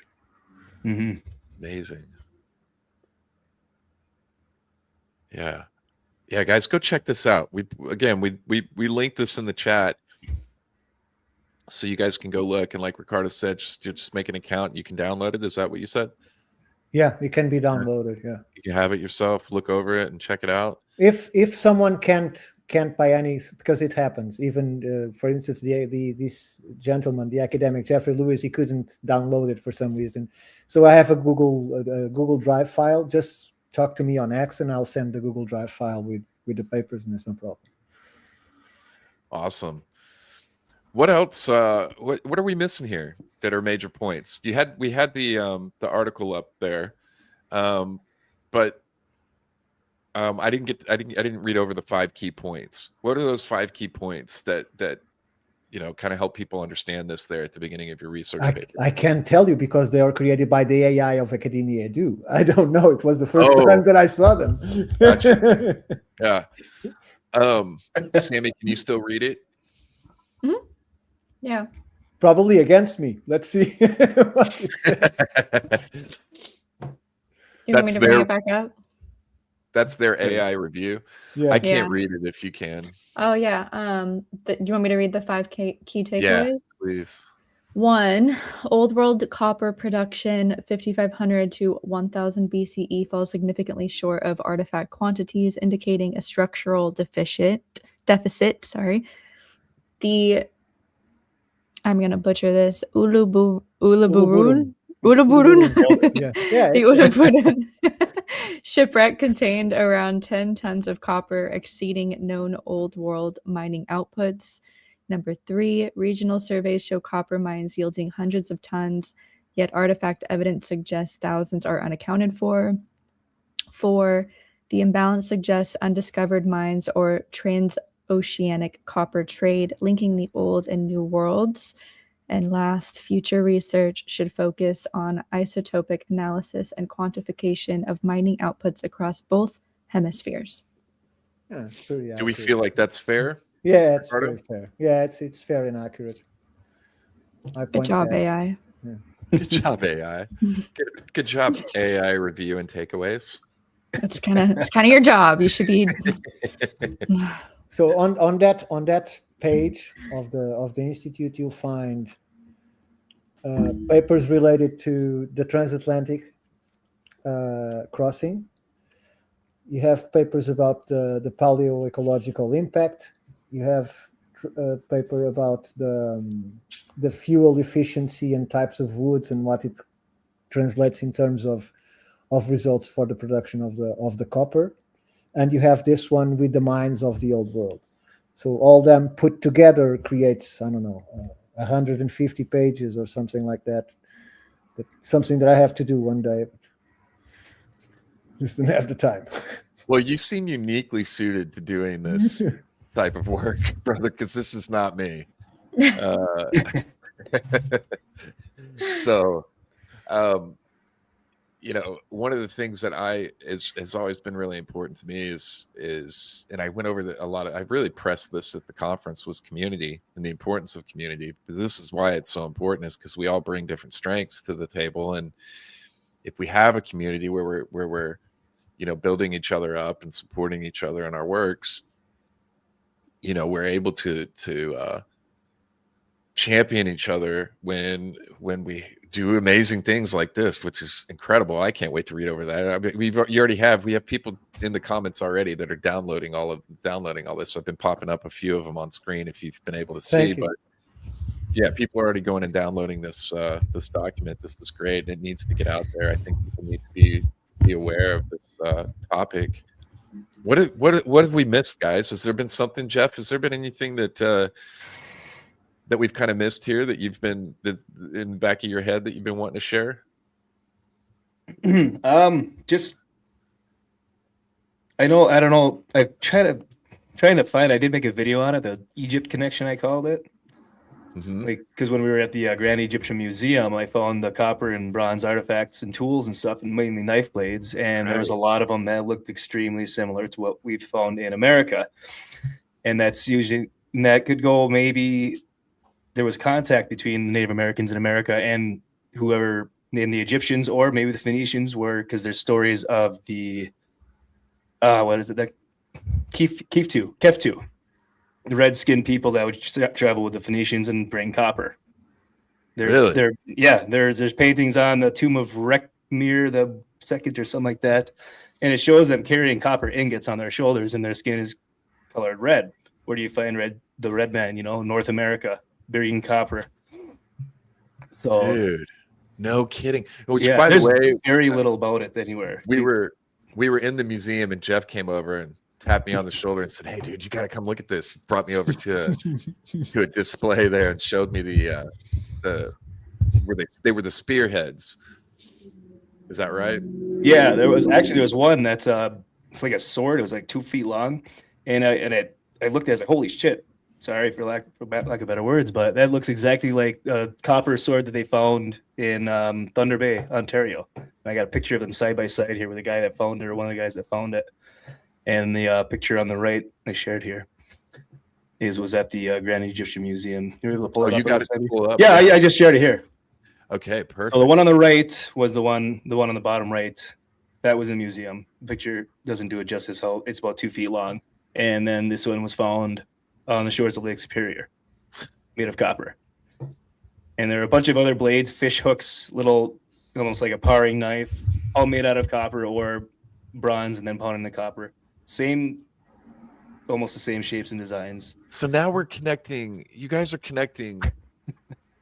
Copper connects everything. It does. It's literally, I mean, it is. You guys are making connections between the European copper mining and the Bronze Age to North America, but now you're making connections with Egypt that seem plausible and worth pursuing these ideas. What do you know, I thought we were just going to come on here and shoot the shit. You guys are blowing my mind for like an hour and a half. Yeah, and all it took is for the museum to allow a tiny hole on that blade. Right, a few milligrams sent to Lulia lab where they test 71 isotopes per parts per billion, right? And we see exactly where that copper came from. Yep. I think someone needs to go through there and pick and choose different ones. Say, hey, take a little tiny chunk out of each one of these, because the only thing they'll do is, if there is lead or tin in that copper, they will say, oh, this is where it came from because we did isotopic testing for lead or for timber. But if they find for timber, sorry, for tin. So, and like we talked about the other night, Ricardo, what you mentioned to me, that they found arsenic in copper that wasn't smelted. That is almost automatic, or not arsenic. No, it's mercury. Mercury. I got them mixed up. That's Mercury immediately Mercury doesn't exist in copper, but in the areas of the UP. And that is because when it was created, so mercury evaporates around 500 centigrade. So when the metal is being produced naturally in the earth, it exceeds by far that temperature, and the mercury evaporates and disappears from the copper. But it's by some magical event in that area of the UP, the pressure was so great when the copper was being produced that the mercury was retained in the copper. So when they sanded the copper, the nugget, the UP nugget, along with the artifacts to the Lully lab, they mailed back, "We found mercury in your copper. We never seen that. Where did you get this?" And they explained, "Well, you are the experts. It's a well-known geological fact that the copper from here retains the mercury." So if anything wasn't smelted in the old world that we find that wasn't smelted or put into a mold, it was just hammered or worked, and we find a sign of mercury in that, that's like impossible to dismiss. There's no other place. It's the only place in the world it could come from. Right? So it's like a singularity that cannot be denied. Let's operate under the assumption that all this is accurate, right? There's old world trading with North America.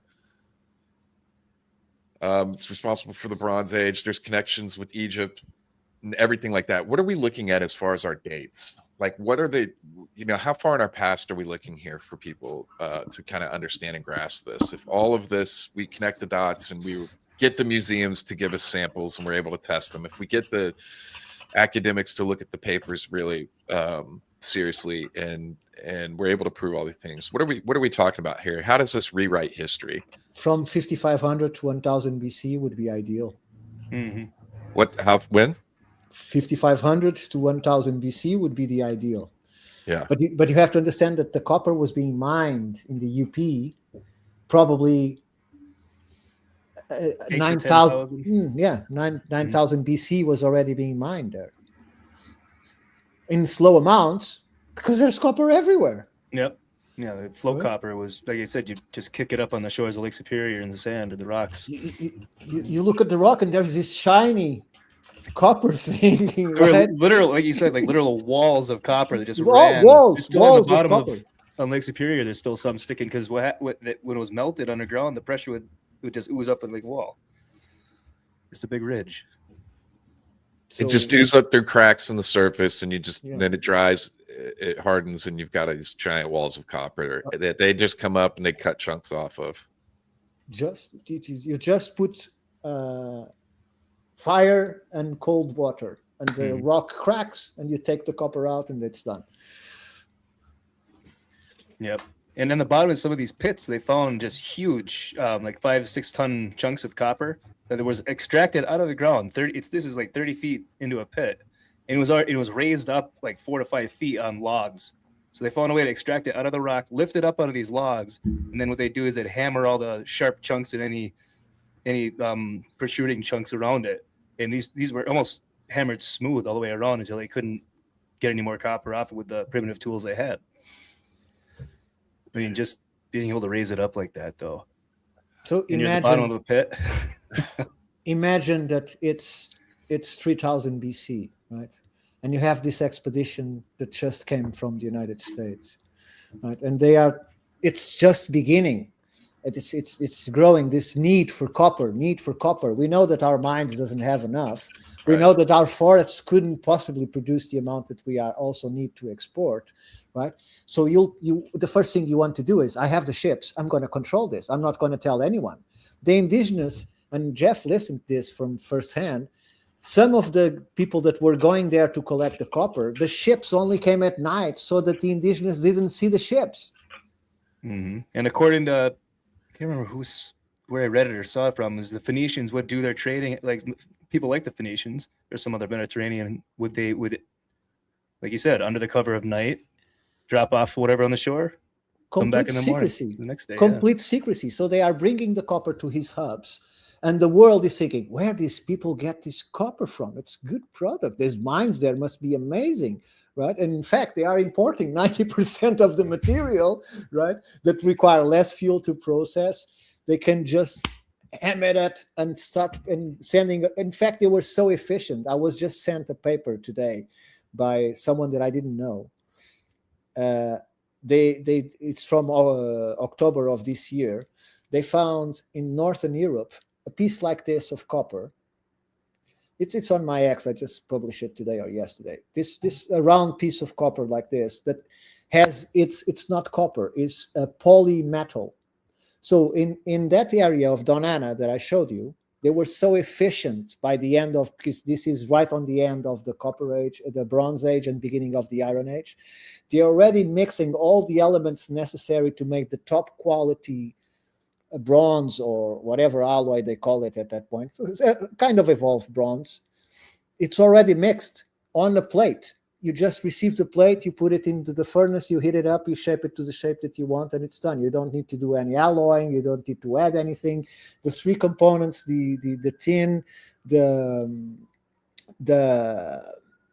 I can't remember the other ones because it's names of minerals that I can't remember. It's 3 or 4 elements that this compound has. Yeah. But they put it all together there in that region of Iberia, and we're sending it to the far north of Europe. Like Sweden and Austria, they found lots and lots of these pieces. They didn't know where they came from. They tested the tin, and they found out that the tin came from this area of the Park of Donana, from like a circle of 100 kilometers, 60 miles or something around it. So they were super efficient on doing this. By 1000 BC, they were doing this like, to them, it was a complete industry process. They knew exactly how much to put and how much time in the fire, how much long, what's needed to be the fire. They had all prepared. Wow. Now, could you almost say that amalgamation of all the metal out could almost be like the fabled orichalcum from Atlantis? Here we go. Yeah, no, it's different. It's a different thing. That's Okay. older because Okay, that's actually orichalcum. Mhm. That's not copper. Okay, I was reading up on it a little bit, and it said it was Yeah. mostly copper, unless it was just AI generated. It might have some copper, but it's a mixture of precious metals to create. Okay. That. It's kind of mystical. Probably is the same thing that the Egyptians called the electrum. That is supposed the metal that they put on top of the needles or top of some pyramids. The top block was covered in that material, and they call it electrum for some reason. That's how the Egyptologist translates the name. But it's a mixture of this, of copper, gold, and silver, that they created the top and put it on it. So what's next, as far as, in y'all's opinion, as far as advancing this forward? What are the next steps? What are the next things that need to get done? What do we have to break into the gym and grab an artifact and test it? What do we got to do? We were just there. $10,000 to $20,000 for the testing. That's what we need. $10,000 to $20,000 for the testing. So are there people that are interested in this that are helping fund things? And then is there a way that people, if they want to help? I've been trying to insist that people should get involved in that. Yeah. Maybe we get to that, but so far they are putting the money themselves. Okay, so what $10,000-$20,000 gets us what and does what? It tests about 10 pieces. Okay. Because Caltech is super expensive. That treatment of taking the sample, how it has to be processed, secured, and then the shipping is also very expensive because it has to be in this very strict conditions to be accepted. And then the Lulia labs obviously also charge for each testing, right? So all of that amounts in 1,000, 1,500 for each piece that has to be tested. They are going to test. Yeah, they are going to test 5 or 6 now. Okay, and is it a range of like pieces from different areas, or where yeah, do you have the pieces already? Yes, they already secured the pieces. Yes. So the pieces are in place that need to be tested. They are just waiting for the full money to go in, to be sent to Caltech, for the Caltech to take the samples and return them to the point of origin. and then be treated and shipped to Sweden, to Lulia Labs, and then we'll get the results. How long does that usually take? Oh, I think we'll have results in about 3 months, more or less. We got to talk off camera here, figure something out. And I think that there should be some kind of fundraiser where, unless you have something set up that people can contribute to already, I'd love to put that on screen. No, I don't, because that's not. I'm a small fish amongst these people. Yeah, let's make this happen. Let's figure this out, because I think there's enough people out there to donate a couple bucks. And if enough of us got together, we might be able to, produce some real world results here. I think the first step is making that video and raising awareness, just laying something out very simply in a way that people can get behind, not just get behind, but understand. Sure. Mm-hmm. You put that out, and then you move towards maybe doing the GoFundMe with the follow-up video on the results from the findings from after sending things to the lab. But I think people could really get behind this once they understand the implications here. Now you've got a solid foundation, and it sounds not only that, but you've got an army of people that have been working on this for a long time. Yeah. Behind you. They're getting old. They're getting very old, unfortunately. And information, and to back up research and different things like that. So look, we can talk about the video stuff, and I'd love to do that. I think the first step that I would love to do is that's a great idea, Rebecca, is join you guys this year at the conference. Are you going to be going back, Ricardo? I know you're going to be there. I hope so. Yeah, absolutely. Yeah, and I'd like to encourage people to go to that conference. What I'll do is Sammy, will you set that link aside so that I can add it to the description in the video? So we'll add that into the video description so people can check that conference out. And I think that'd be people who are interested in the academic papers too. Academics, okay. I think that'd be a really good place for people to come together and maybe get some, kind of like you said, Ricardo, some new blood into this, and excitement, and really get this pumped up. And who knows what might come from that as far as doing some crowdfunding or something and getting these lab results done. They're opening a museum, I hope. I was going to mention that, yeah. Go ahead, Jeff. Explain that. It's your area. Yeah, that's true. So, in Baraga, Michigan, which is right basically smack dab, just on the very bottom of the Keweenaw Peninsula where we went up that day.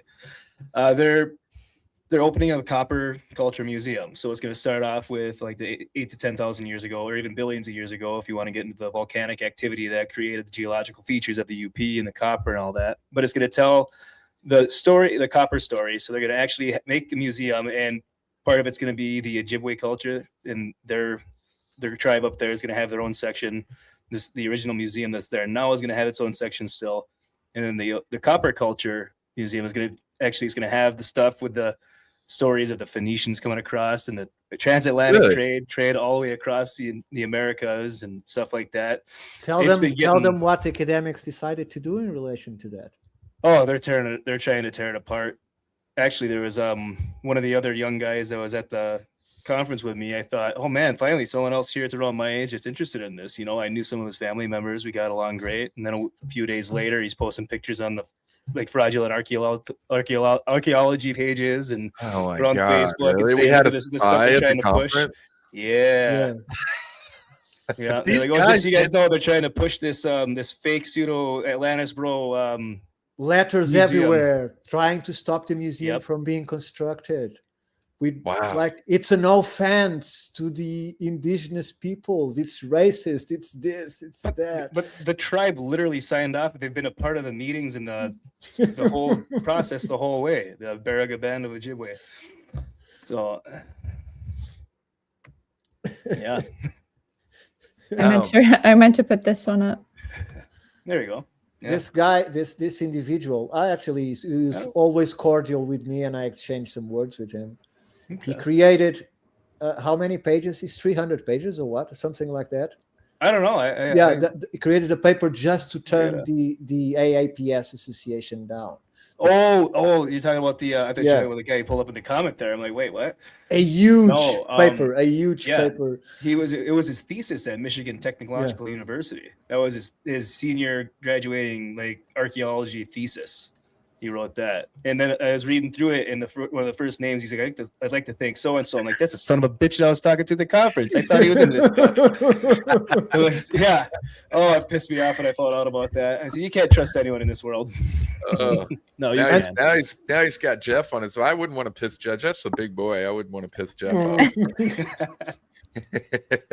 Dude, you got guns like my guns are as big as my legs, bro. I don't know about that. I don't know about that. I do have to get special permits to fly on planes. So.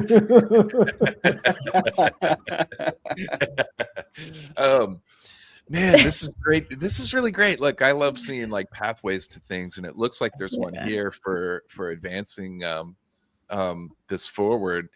And I'd really love to encourage anybody, especially if you're up there in the Michigan area, to go to that conference in October.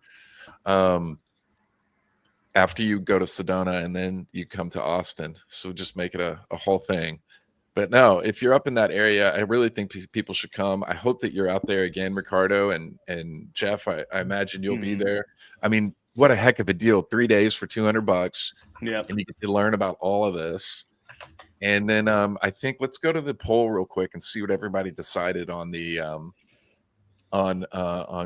doing a collaboration between you guys, getting a video out or something here.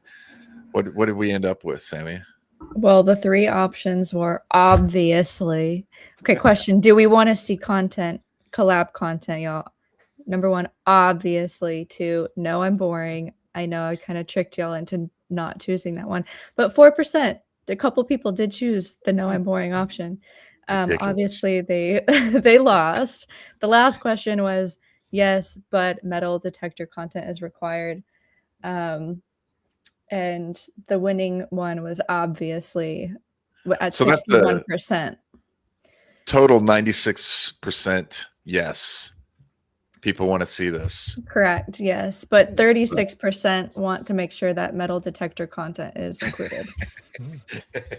I love metal detecting, even if I don't find anything. But when you do find something that's like Jeff, go 1 month's leave just with your metal detector. Go into this. No, it's not like I have an expensive one either. It's just kind of I find some stuff. I found one ancient copper artifact so far in a place I never expected to. But do you have that there with you? I do. I brushed lots of show and tell today, Mike. Look at that. Yeah. It's like a miniature version of what you were showing earlier. Exactly. Yeah. I mean, it's so cool. That's all just made by pounding copper with the stones. And at some point, I assume it would have had a sharper edge, but it's like a dinner. It's like a dinner knife. Yeah. And this brings a very important point that is one of the things that academics like to bring in to diminish the gap between the production and the artifacts found. They say, oh, recycling. There was lots of recycling. From that to that. Yeah. What they are forgetting is... Yeah. What they are forgetting is each time you recycle a piece, you lose a little bit of copper. Mm-hmm.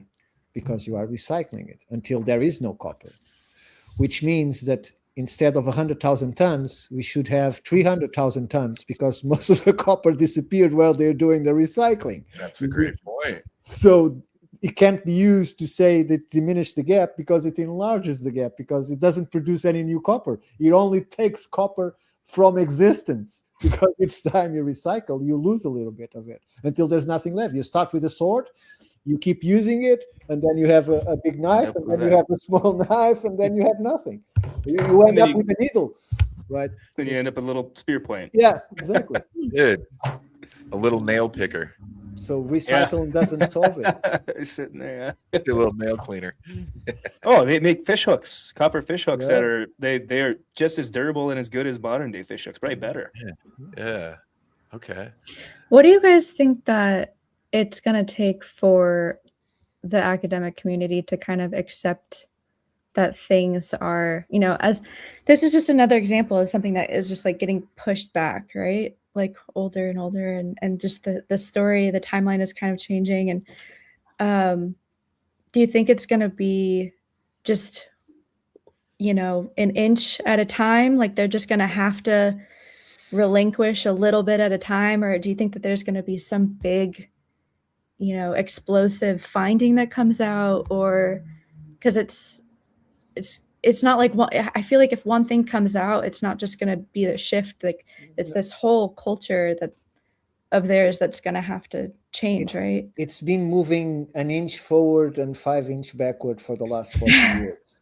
So what is required? And I think that's why I'm doing it. And I think that's the only way we can move this forward, is presenting the evidence in a way that they cannot deny that there is a gap. There is something wrong with the data. It doesn't, one doesn't fit with the other.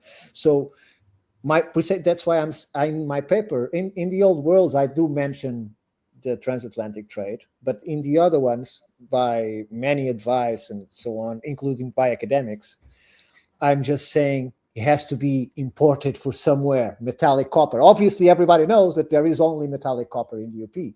They found a little bit of it in Ukraine, but it's irrelevant for what we are talking about. It's from the UP, so I don't say where it comes from. That's a problem for you to solve. I'm just saying that your data leads to the fact that 90% of the copper had to be coming from somewhere. You decide from where, right? But because if you pointing that is forcing them to look at the problem, because they don't, what academics, you know this, everybody knows this. Academics are narrowed on their field. Yeah. This is not I'm not trying to put them down, because I'm glad that they are, because that's where I take my data from. But it's our job then to grab this paper, that paper, from this field, from that field, and start putting all that information together and really manage to construct a 3D set instead of just a plain surface that is bland. We can actually construct something by adding different fields and all the data that they collected on this subject, right? Because the individual that is looking at the mines is not looking at the paleo-environmental record.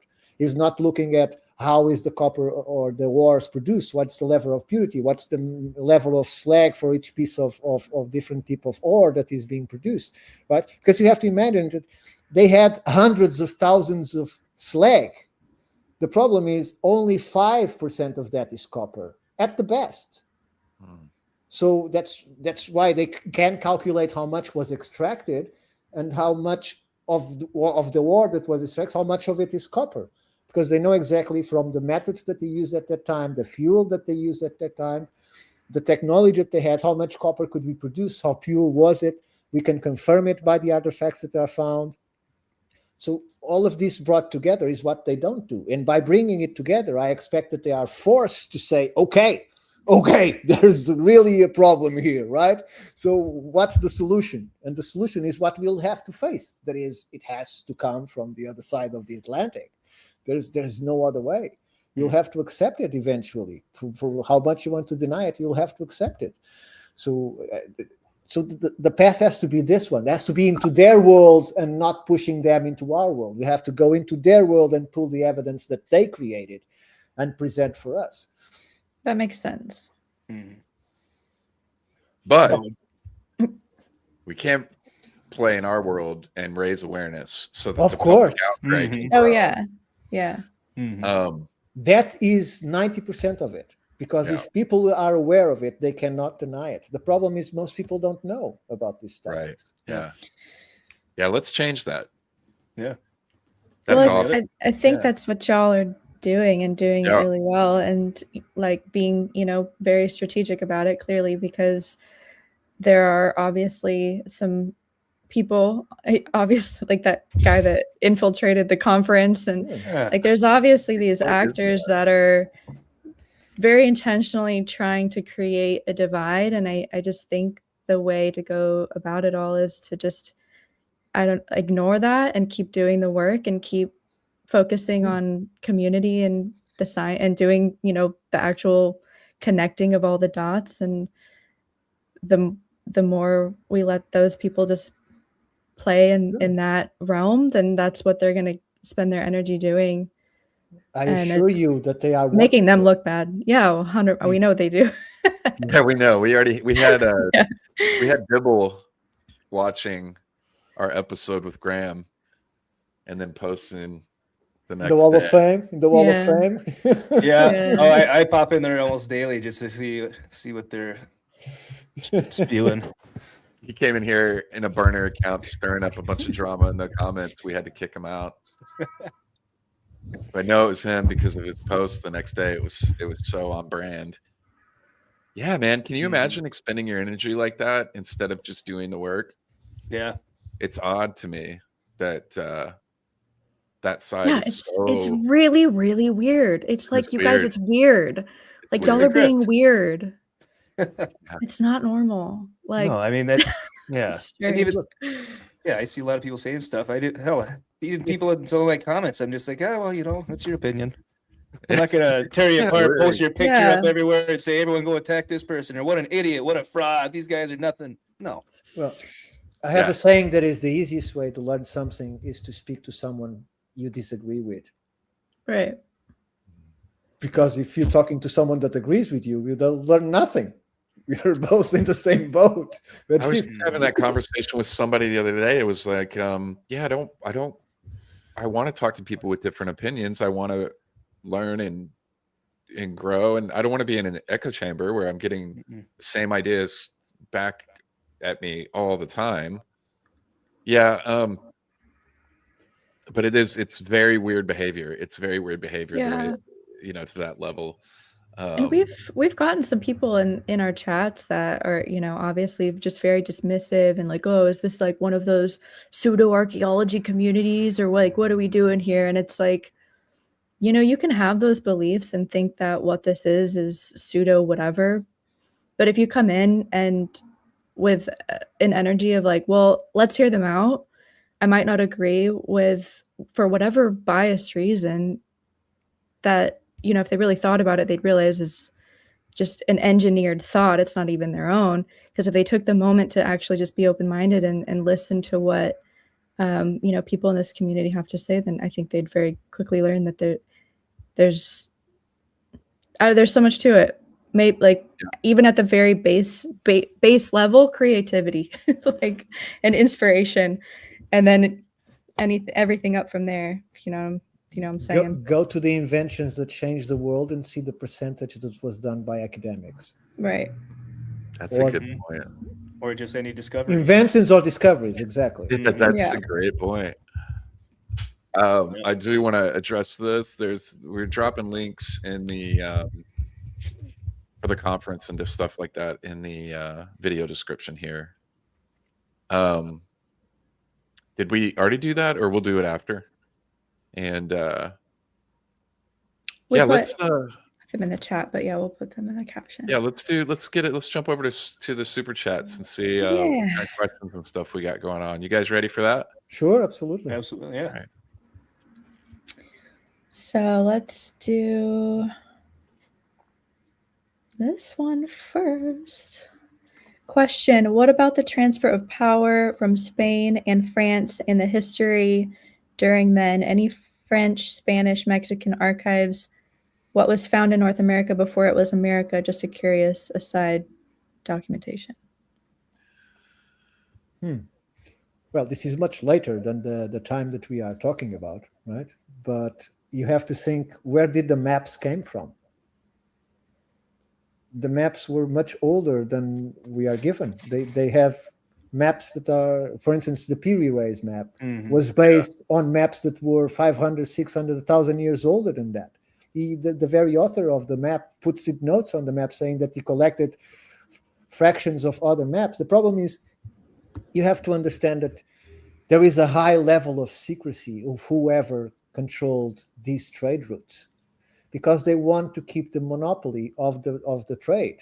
But the same way, much later on, when the Vikings starting to go north and found this animal called a narwhal.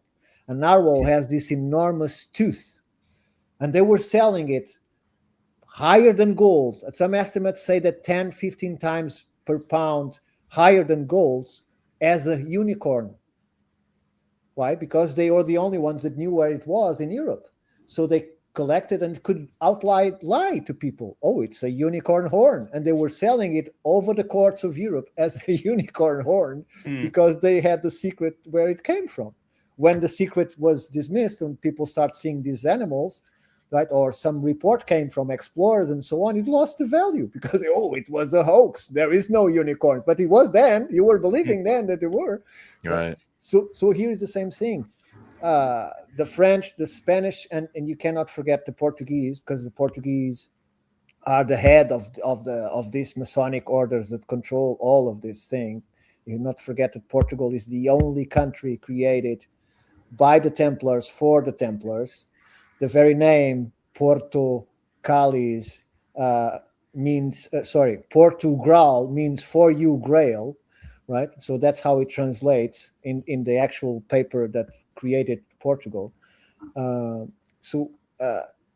This is like what you see today in 007 is nothing compared to what was the ancient times in terms of these coalitions and secrets and trading routes. It was wholly highly controlled. In fact, the Crusades were a result of they losing the Silk Road. They needed to find a way to cross and get there from. They tried by sea and they were trying by land. They needed a way to get to the Indies to get the trade reestablished because of the conflicts that we're having, and the Silk Road was closed. So I don't know how else, but Jeffrey, go ahead. Jeff, go ahead and I was just gonna say, you're talking about the narwhal horn and saying we're the only ones that know about it. It's just like, where'd you get that copper? Cyprus. Yes, Cyprus. That's all I got on that. A country that produced 32 tons maximum in 3,000 years is shipping 10 tons at a time in boats. 10 tons at a time. So after one boat every 1,000 years. Okay, that's what we got. One boat every 1,000 years. Thank you, word of mouth guy. Thank you so much. And then we got a little shout from Craig, just because y'all rock, but I answered his question about K there. We've got some other things that we started. I know someone in the chat made that point too, that like the secrecy of it, why would they advertise that? And archaeos don't take that into consideration, it seems, which is really, it's a really interesting topic point of this whole topic, I think. That it like overlaps with everything that you just said was so cool. Also, I was thinking this too, and this is one of those things that I think is a common question. It is correct. Yeah, didn't the much Vikings later already than the have Phoenicians or the others? But yes, they did the same. Yeah, but they didn't. Did they land in more like Newfoundland, Central America? Right? They could enter the America from the coast, but they are the only ones to be proven by academic paper that they were in the Americas before Columbus. It's the only one they will respect because it has been proven. I think it's Newfoundland. Is that it, Jeff? I think so, yeah. So because they found actually a settlement of them there. Lansau Meadows is what it is. Lansau Meadows is where it is. Didn't Will do a bunch of search about this? Lando Meadows? Lansau Meadows. Lasso Meadows. Yeah, that's it. Thank you. All right, we're on the same page.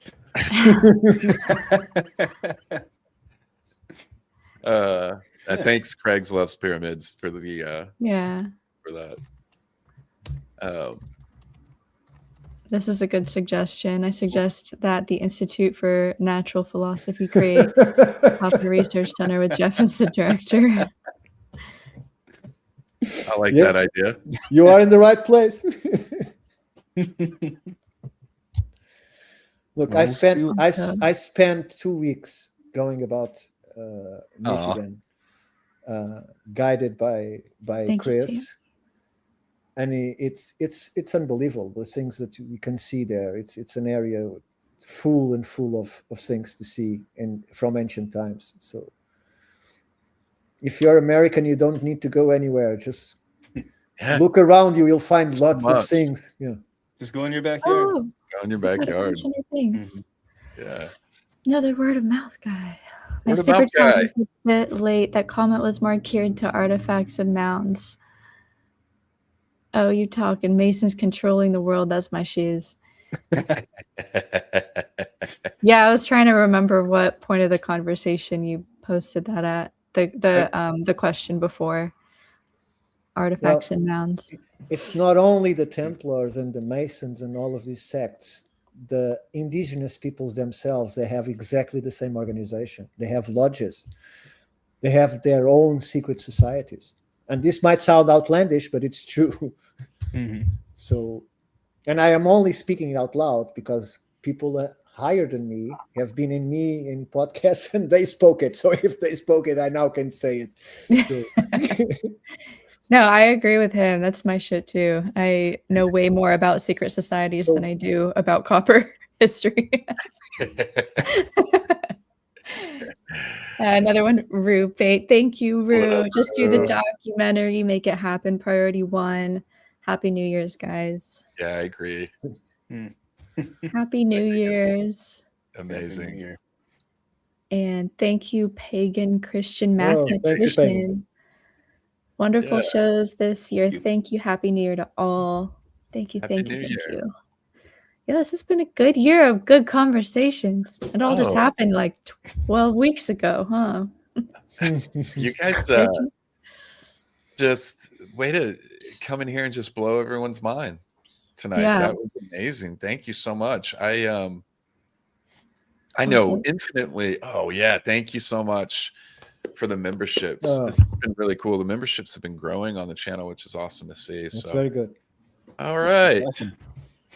I like that. It's awesome to see you grow, Michael, because I know how much time you have put into this, all you given, all your footage, all your work, and it looked like it didn't took off. It's just steady, slow growing, but I think that now you're going really exploding, and I think you deserve it completely because you've done awesome work for what, a decade or two? I don't know.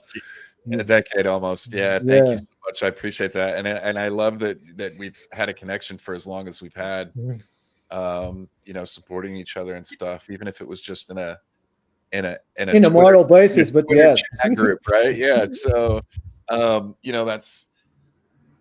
thank you so much. And like I was saying a minute ago, you guys really just come on here and I look, man, I know that you've been about it. I've always known that you've been about it. We've sat down and talked, and we've had conversations about stuff where we've gone into depth on things, but I had no idea that the level of work that you've been putting into this. And I am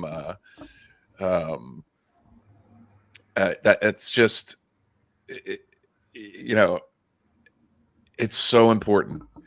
And it's so important, and this type of stuff, watching this overflow onto guys like Jeff and Jeff getting involved. I mean, Jeff, you're such a good representation of just starting, getting out there and doing it, like being motivated about it, getting involved, going on a tour, getting into the conferences, connecting with people, and just getting going. And you guys came at this show tonight. You guys have just really blown my mind with all of this. Like I said before, I knew about the copper mining, and I knew about these various connections, but I didn't understand to the level of what I do now. The implications. Yeah, exactly. And I think this is really important. I mean, this could be the most important thing that I've ever looked at in terms of really making these connections that we've all been chasing after and looking at for shared history between cultures around the world, and pushing dates back and rewriting history. This is a big one. this could be the biggest one, in my opinion, because it's attainable. Yeah.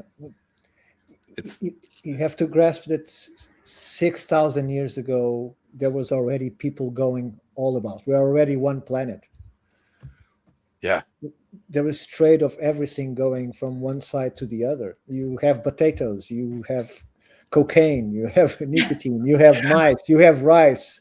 Yeah. So everything was going everywhere. Right? Yeah. So it's amazing. Sammy, I'm going to let you say that name. I'm going to get it wrong. Skinkwando? Looks good to me. Kind of like that. You Yeah, nailed okay. it. I see what you did there. I would have messed that up. Thank you for I think it's going over my head. thank you for that. Yeah, thank you so much. I'm writing a book on this with Ojibwe references, cross-referencing ship logs. Would love to link up and cross-reference. I also know where Pyramid Mound is in the UP.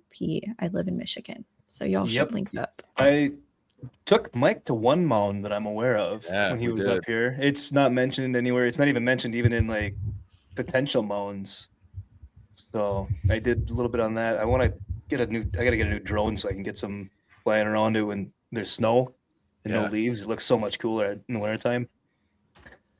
But Skinkwando wanted to connect with you guys. What's the best thing? Twitter, Instagram? Yeah, if you have Twitter, reach me on there, or on X. Even my email. Yeah, on X, Twitter, whatever. My email is just JeffUpNorth906@gmail.com. If you ever want to send if you can send an email even.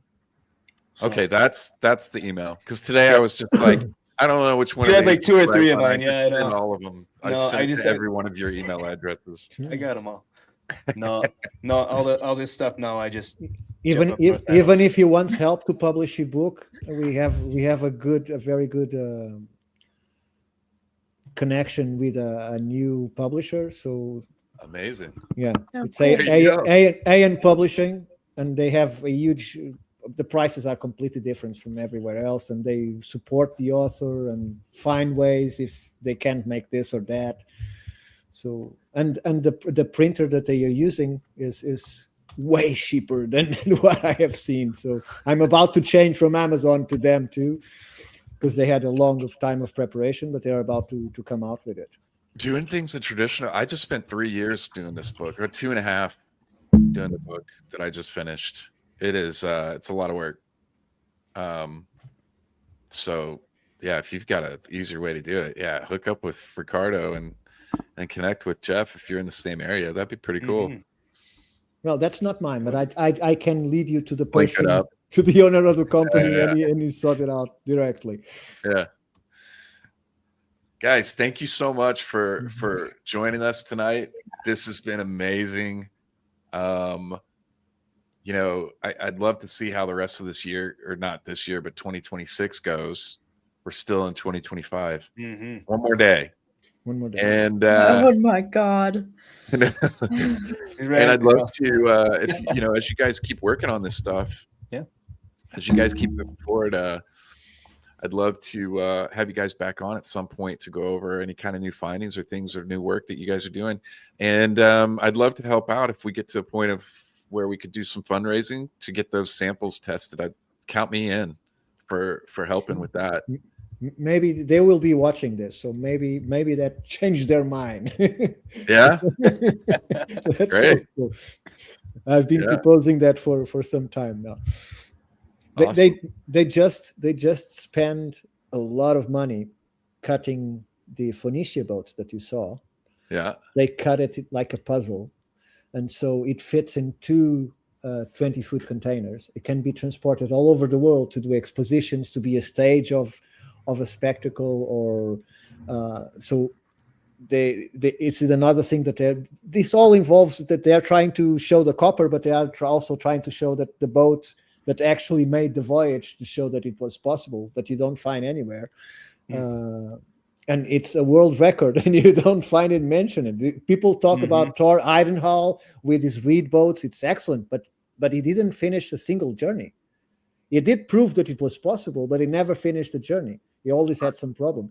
The Phoenicia is the only one that started and finished the 2 voyages with 10 years interval. They pick up the ship from land, put it on water, and sail again to the United States.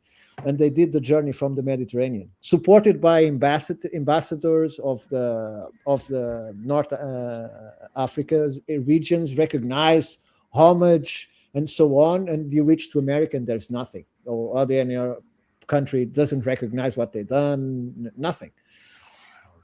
Yeah. So wild. Here, actually, speaking on that, I'm gonna drop a link to the Phoenician Ship Museum in Iowa, where the Phoenicia is being taken apart right now. Yeah. It's got It's the whole already story. it's already completely taken apart. Yep. In Yep, Michigan, so- they're doing this right now. Iowa. Yeah. Iowa. Yeah. Iowa. Yep. So this tells the whole story and all that stuff of the ship and all that. It's pretty cool. Well, that's cool. Iowa. Yeah. I hope that either in January or February, I'm going to introduce, I'm going to have on our show, we're going to talk to Boyd Tuttle, but it was one of the persons that was on the voyage. And he's one of the major proponents of the testing. He's the one that is going to, he already selected the artifacts. He's been in contact with the people that have the artifacts. And so he's a major player on this game. Oh, that's amazing. And he did the crossing on the Phoenicia. Mm-hmm. Yeah, he was one of the crew members. That was cool. Very cool. Well, guys, yeah, thank you guys so much. Yeah, thank you. This is so cool. Yeah. Thank you for the invitation. Yeah, absolutely. Thank you very Do you guys very much. have anything that you've got coming up you want to plug here for people to be aware of? Sure. I can plug the end of year episode from the Universe Unveiled. That is our sister podcast. Yeah. It's going to come out tomorrow, I think.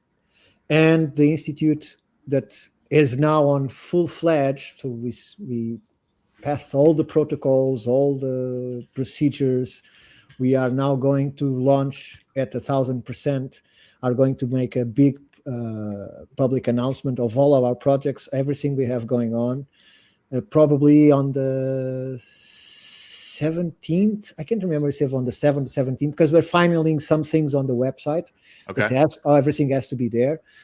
But I think people will find very interesting all the projects that we have going on at this point. Just so people know that the one is on the channel Universe Unveiled tomorrow. Exactly. The video you're releasing tomorrow.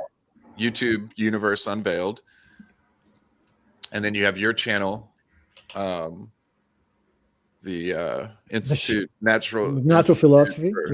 Natural Philosophy. And now we're doing the Shaman and the Philosopher too, where Jeff has been too, and we talk about this kind of stuff. We have Rick Osmond. Yeah, we have Rick Osmond that is one of the most knowledgeable peoples about the history of America.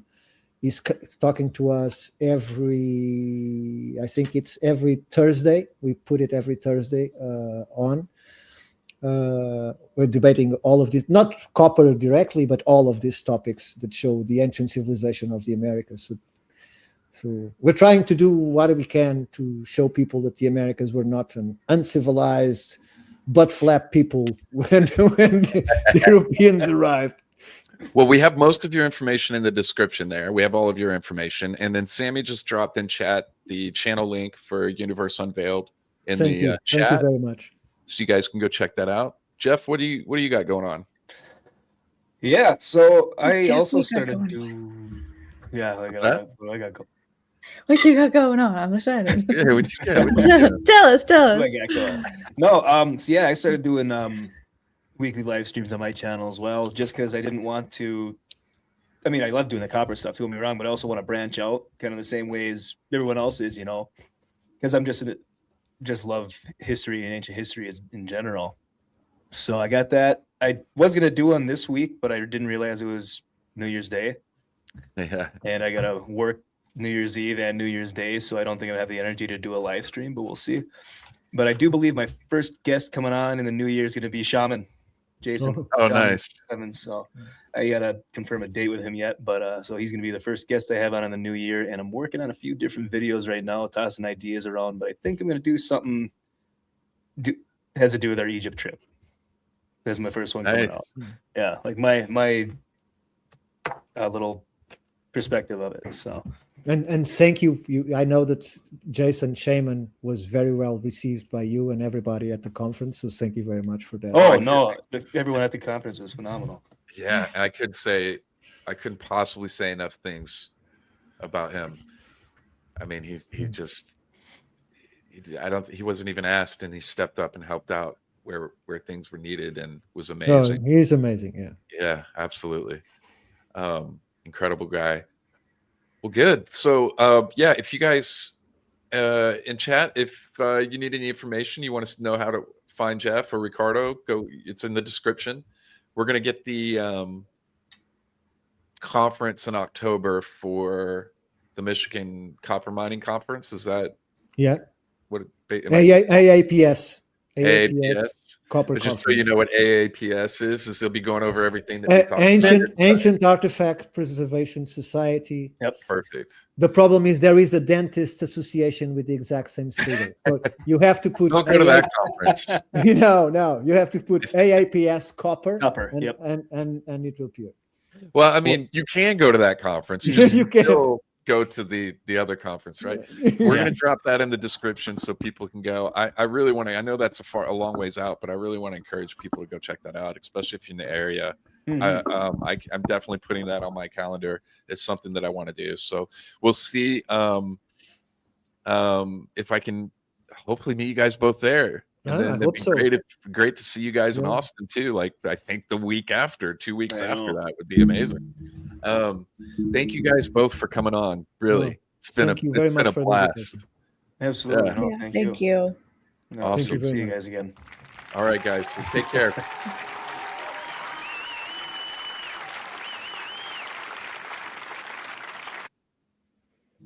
Wow. Exactly. I don't know what else to say, honestly. That blew my mind.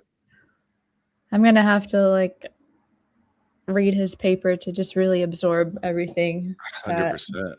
was just talked about, because it's a lot. And That's just so new to my brain. Yeah. So how's your brain taking in all that information? You just sat through a 2.5 hour deep dive into copper mining. Yeah. So you were totally unfamiliar with this beforehand?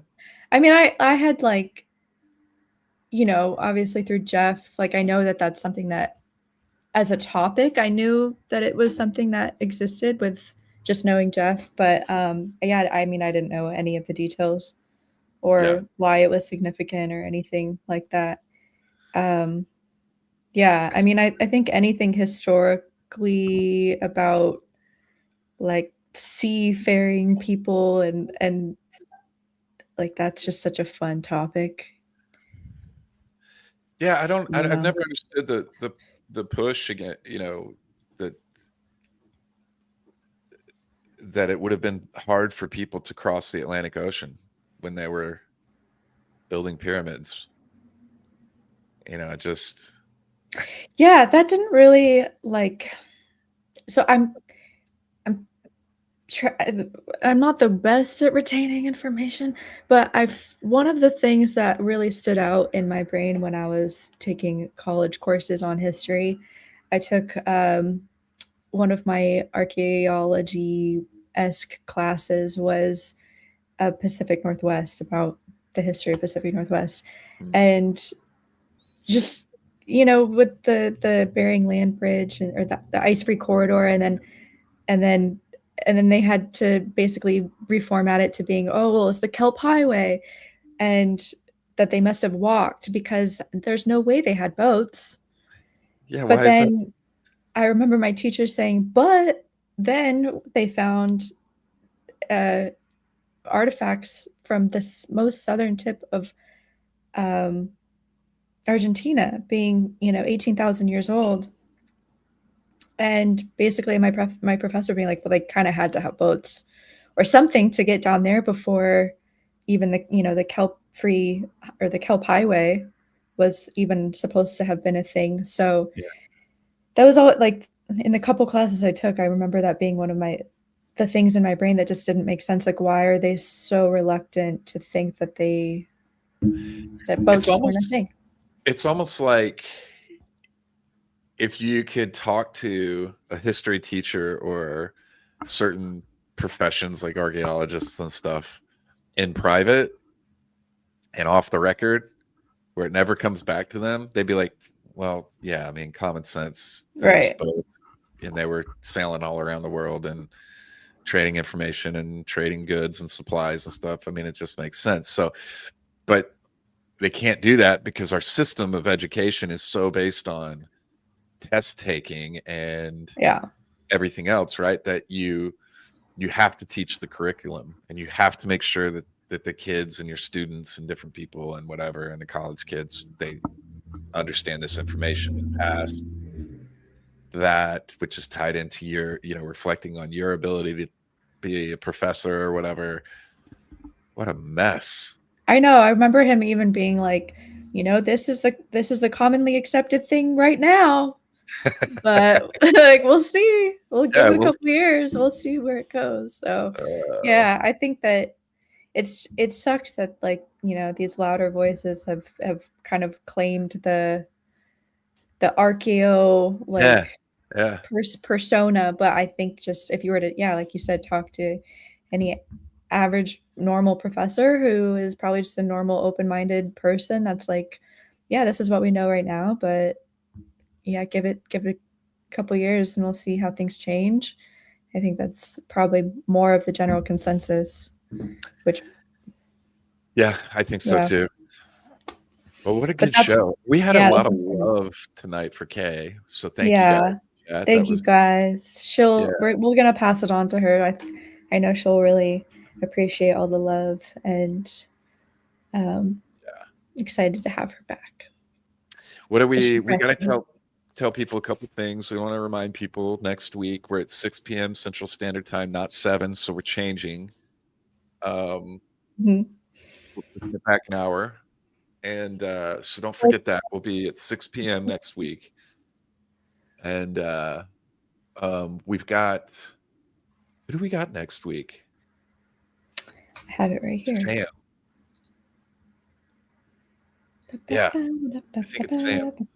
Yes. So we got Illegitimate Scholar next week. He's been doing some great work into research on the Göbekli Tepe site and the handling of the site. So that's kind of like a nice little segue from this week into next week. And then after that, I am so excited for this one. Where? How do I get back? I'm on Notion, Sammy, and I'm the left arrow at the top left. Greg Little. Yeah, we'll be going into a bunch of different stuff with Greg Little. I am so excited to have him join us. That's going to be really exciting. And after that, we have Cassie Coppersmith from Secrets in Stone, who her channel, if you're not familiar with, you need to go check out, is blowing up right now. She's doing amazing work. I noticed she did some collab with Derek Olson over at Megalithic Marvels and Stargate Voyager, and saw her videos when I don't even think she had 1,000 followers, and I was just like, dude, she's gonna blow up. She's gonna blow up. And I had a chance to meet her here in Austin, grab a coffee, and get to know her a little bit. She's a total badass. So I'm really excited to have her on and have her go over some stuff. Especially she's been dropping some content on a recent trip to Cambodia. Oh, cool. Really cool. Yeah, I think you shared some of her stuff with me on Instagram, right? So go check her out. Yeah, she's gonna be big. And she's already blown up. I think in the last year she's over 20K. She's gonna pass me up. She's gonna hit 100K. I guarantee you next year. She's putting out amazing stuff. I don't know. We'll see about that with this Egypt video. Yeah, we're doing. We do a little Egypt video teaser. You have a teaser? I know. I'm just saying verbally. Our part 1 Egypt video is almost done. I am so excited to be sharing that. Sammy, you sent me and I've already told you this, but you sent me that video and your edit, and I was just like, holy shit, this is amazing. This is really what I've been trying to do with no skill and no talent for a while. Blasphemy. So all we needed was a dash of Sammy in the mix. And now look at what we're doing. We're doing. Yeah, the last edit, I was up till 2 a.m, just like Ian, my boyfriend's like, "Are you coming to bed soon?" I'm like, God, I must finish. I can't stop doing what I'm doing. But that's that's when I know something's really good, when I'm hyper fixated and I just like, you know, the vision is just like so close to You being. can't step away from that. So I was Yeah. talking to somebody. Yeah. It sounds like you're the same way, and maybe we've had this conversation. But I was talking to a couple buddies, Will and Raul, talking about that. How you try to keep a schedule, but if you're creative, sometimes you get these spurts of creativity, and you have to capitalize on them. But we were asking each other, why is it always at night? Like, it'd be great to wake up at like in the morning, get my workout in, 7 a.m. Yeah, Just eat like, breakfast and be like, I'm ready to go. But it's like No. all my brain wants to do is not sit in front of the computer all day. But then it hits 8 o'clock, and all of a sudden I've got this inspiration, and I'm working till like 3 a.m. Yeah. And Yeah, that's 8 just the way o'clock. it is. But I think you learn. Yeah. And I don't know if you tell me if you do this too, but if you get that spurt, you don't step away. You capitalize on it and use it, and you just catch up on sleep later is basically how that works. Pretty much. I think that's partly why I was so tired this week. I think Well, I was you gonna know, say, is all that the why, like, travels and everybody in this space is always tired and underslept? I don't even think I can rightfully say I'm underslept, because if I don't go to bed till 3, then I just sleep till 12. That's why you don't answer a text message till noon. I text you guys back as soon as I wake up. Yeah, we know. We know. We've talked about it. Yeah. I've been sleepy. It's okay. I had my acupuncture appointment today. I'm feeling better. Nice. Good. Okay. You needed a break. Fine, Sammy, you went hard. You did Egypt. I went a little hard. And then you did Egypt, went straight into going to Scottsdale, right? Yeah. We both did that. And then you were out there. Then you went home, and then I went to Tucson, and I went back to Phoenix, and then I went to LA, and then I came home. You were gone for almost 2 months. Felt like it. Yeah. Maybe like 5 weeks. I was Close enough. peace. And by the way, also when we left Egypt, Sammy left a day before me from Egypt, and I got home before her with my luggage.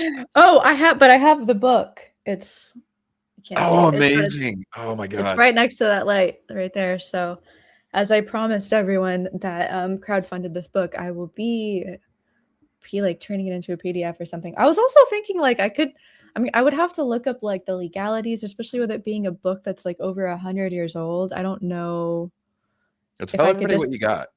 Should I show? Yeah. Okay. Let's see. Yeah, grab it and show everyone. I think people will get a kick out of this.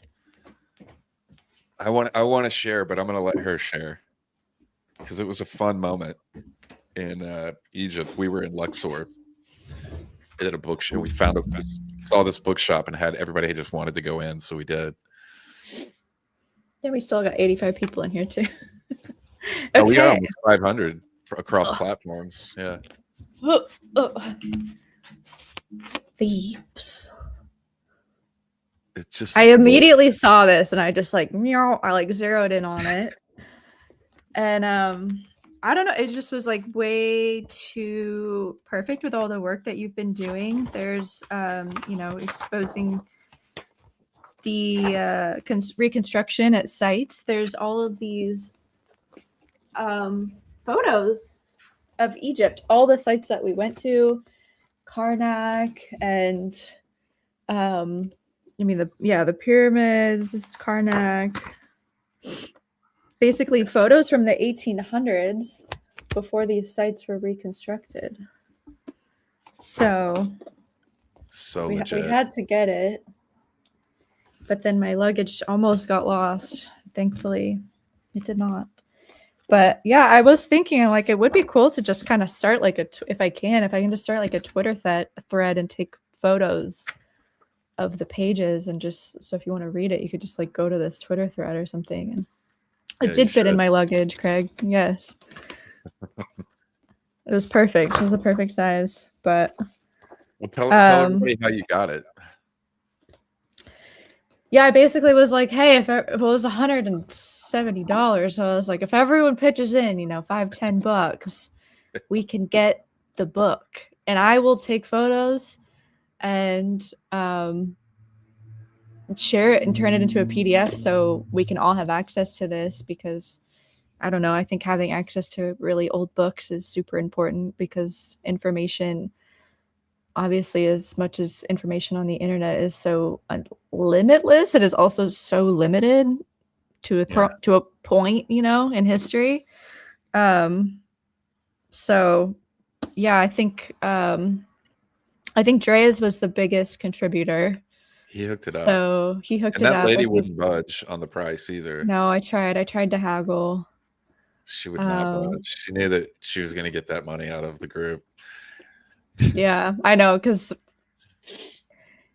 yeah, Jeff found a version of it online that was much more expensive than 170. So we're like, oh, this is a great deal. She's standing right there. And then I was trying to haggle her. She's like, what the hell are you doing? What's going on? You think I'm dumb? It was a good moment. It was fun. The whole tour group it was really pulled fun together and got that book, and yeah, it was really good. Yeah, what's really cool too, when I started to look at some of these photos, because in the back there's all of the photos are cited for who took them, and a bunch of them are taken by Queen Elizabeth of. Really? Not like the most recent one. I mean, she was like 200 years old when she died, right? I mean, with that royal blood transfusions. I don't remember. Well, you definitely got to put that on. You should do. I'll be researching it. I'll be sharing what I've best of on Twitter and drop that. I think it's cool. Yeah. So either a PDF or a Twitter feed will be coming from that. Well, thank you for filling in for Kate tonight on screen. Yeah, anytime. I thought it went great, and what a crowd we had. It was good. It's good multitasking, doing the chat and. Should we feed the ducks or feed the geese? I don't know if we should phrase it like that. I don't know if I should be saying that, but we still don't know what it means. But yes, let's do our outro song. It's the ducks, feeding the ducks. Okay. Or we could go with night driving. I also like the night driving one. Yeah, let's night drive our way out of here. Okay. Thank you, Chad. Thank you guys so much. What a great episode. Man, really good. This is a good 3-hour episode. I'm reinvigorated around the copper mining topics and stuff. And that's on my list of we got a list of our big videos that we're doing over the course of the next year. And it's one of them. So we'll see. Because I don't want to, I want to make sure what these guys are doing over 2026. And give it some time to develop, and then yeah. All right. Well. All right. Thanks, Chad. Yeah. Thank you so much. See you next week, 6 o'clock Central Time. Yep. Okay. Bye-bye. Bye-bye.